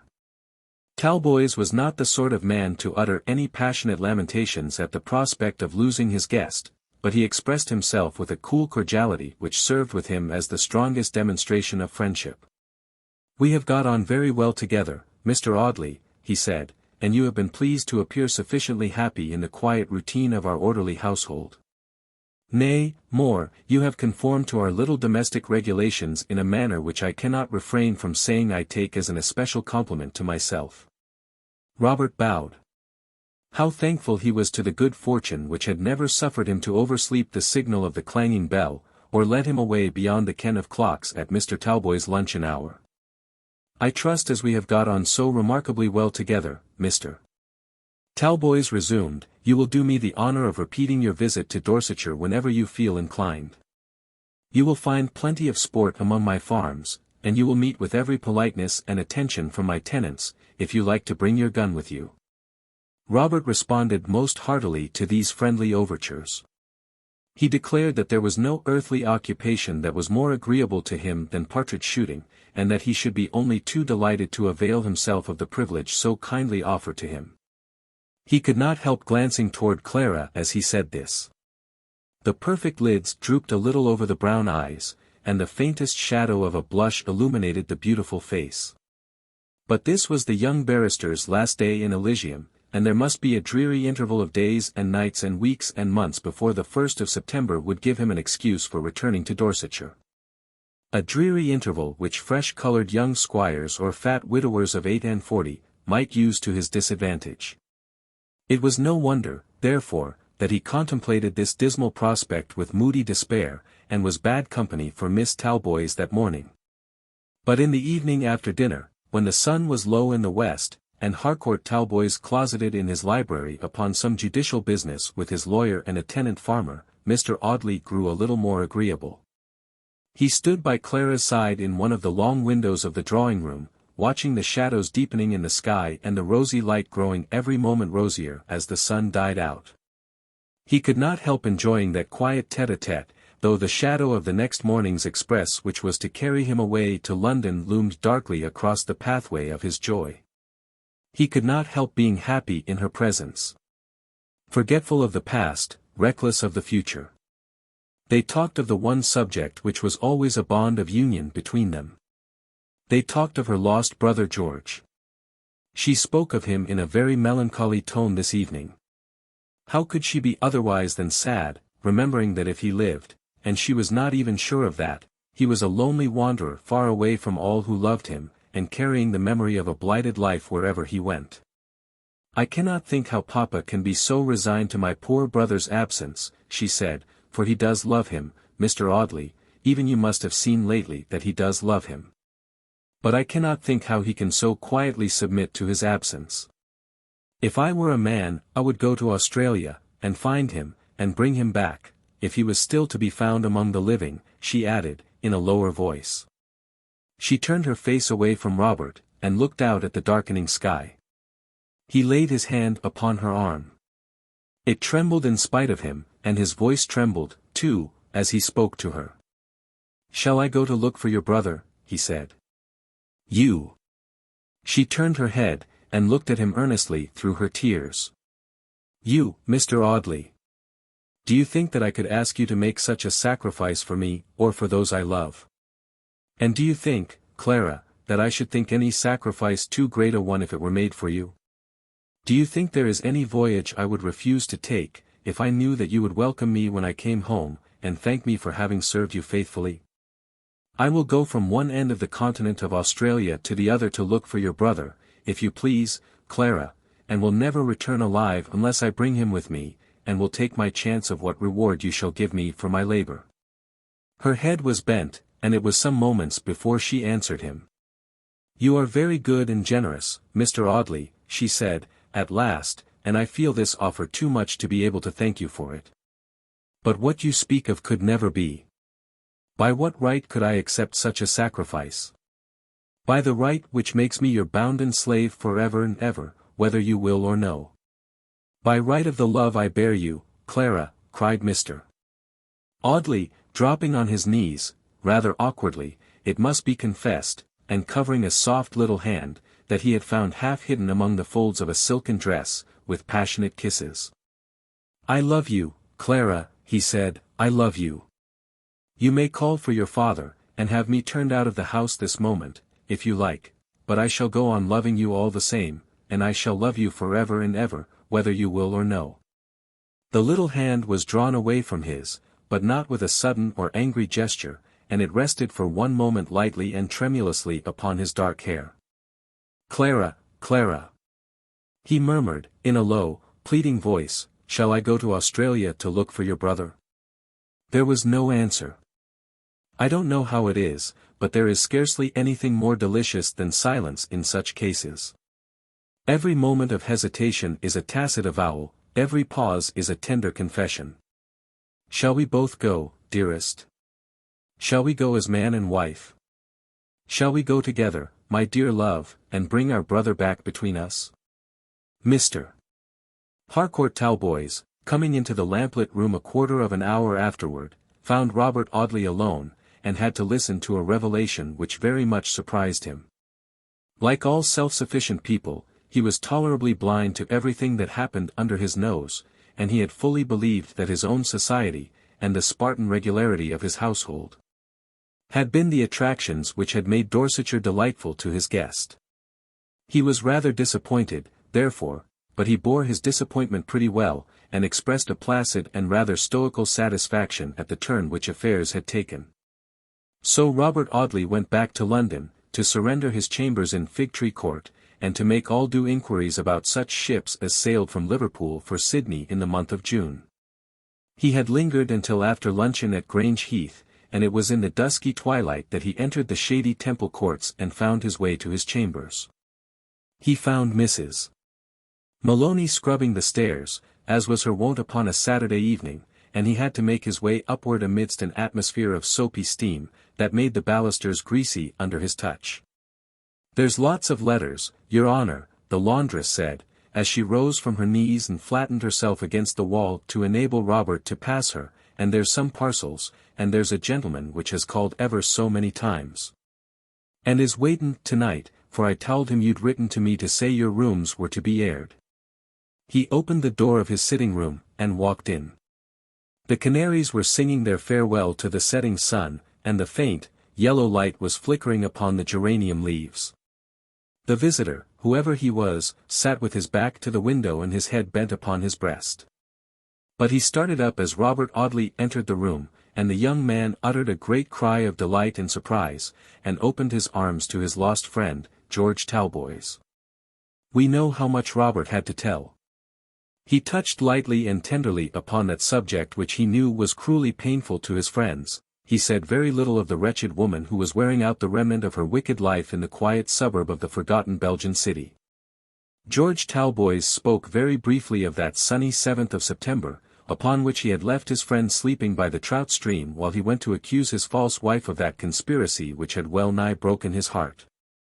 God knows that from the moment in which I sunk into the black pit, knowing the treacherous hand that had sent me to what might have been my death, my chief thought was of the safety of the woman who had betrayed me. I fell upon my feet upon a mass of slush and mire, but my shoulder was bruised, and my arm broken against the side of the well. I was stunned and dazed for a few minutes, but I roused myself by an effort, for I felt that the atmosphere I breathed was deadly. I had my Australian experiences to help me in my peril. I could climb like a cat.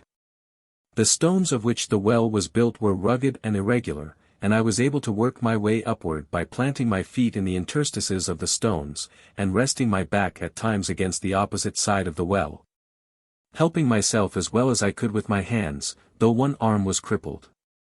It was hard work, Bob, and it seems strange that a man who had long professed himself weary of his life, should take so much trouble to preserve it.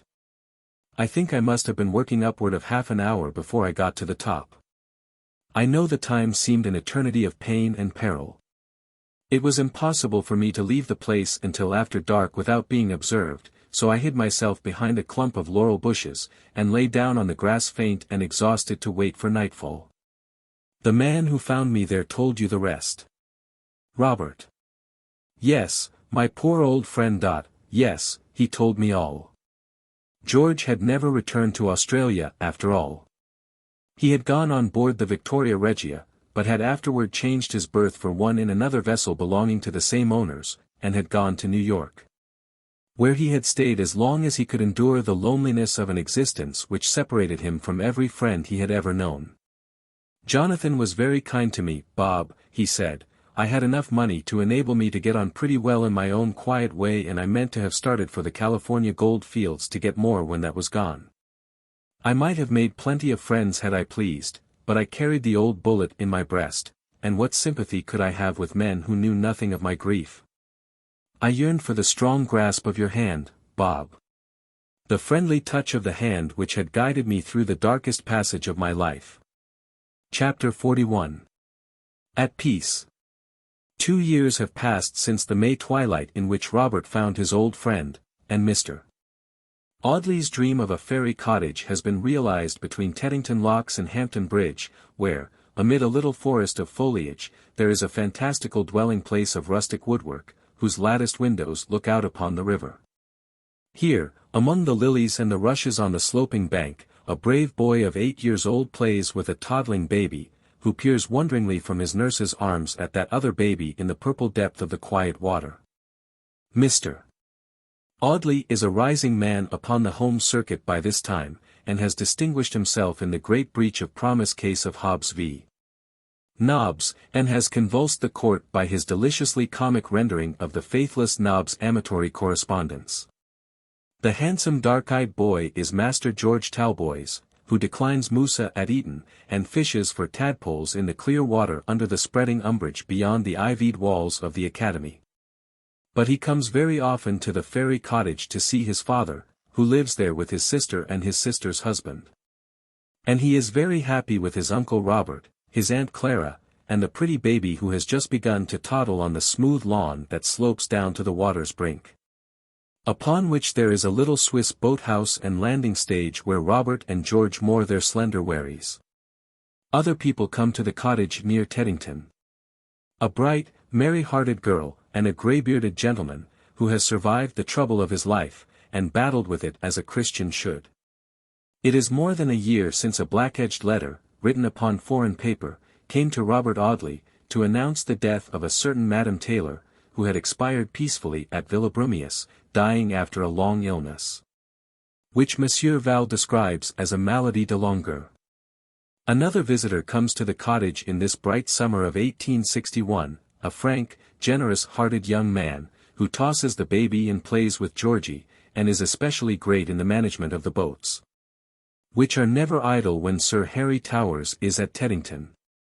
There is a pretty rustic smoking room over the Swiss boathouse, in which the gentlemen sit and smoke in the summer evenings, and whence they are summoned by Clara and Alicia to drink tea, and eat strawberries and cream upon the lawn.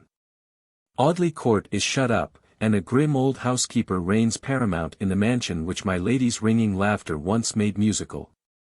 A curtain hangs before the Pre-Raphaelite portrait. And the blue mold which artists dread gathers upon the Wouvermans and Poussins, the quips and Tintorettis. The house is often shown to inquisitive visitors, though the baronet is not informed of that fact, and people admire my lady's rooms, and ask many questions about the pretty, fair-haired woman who died abroad. Sir Michael has no fancy to return to the familiar dwelling-place in which he once dreamed a brief dream of impossible happiness.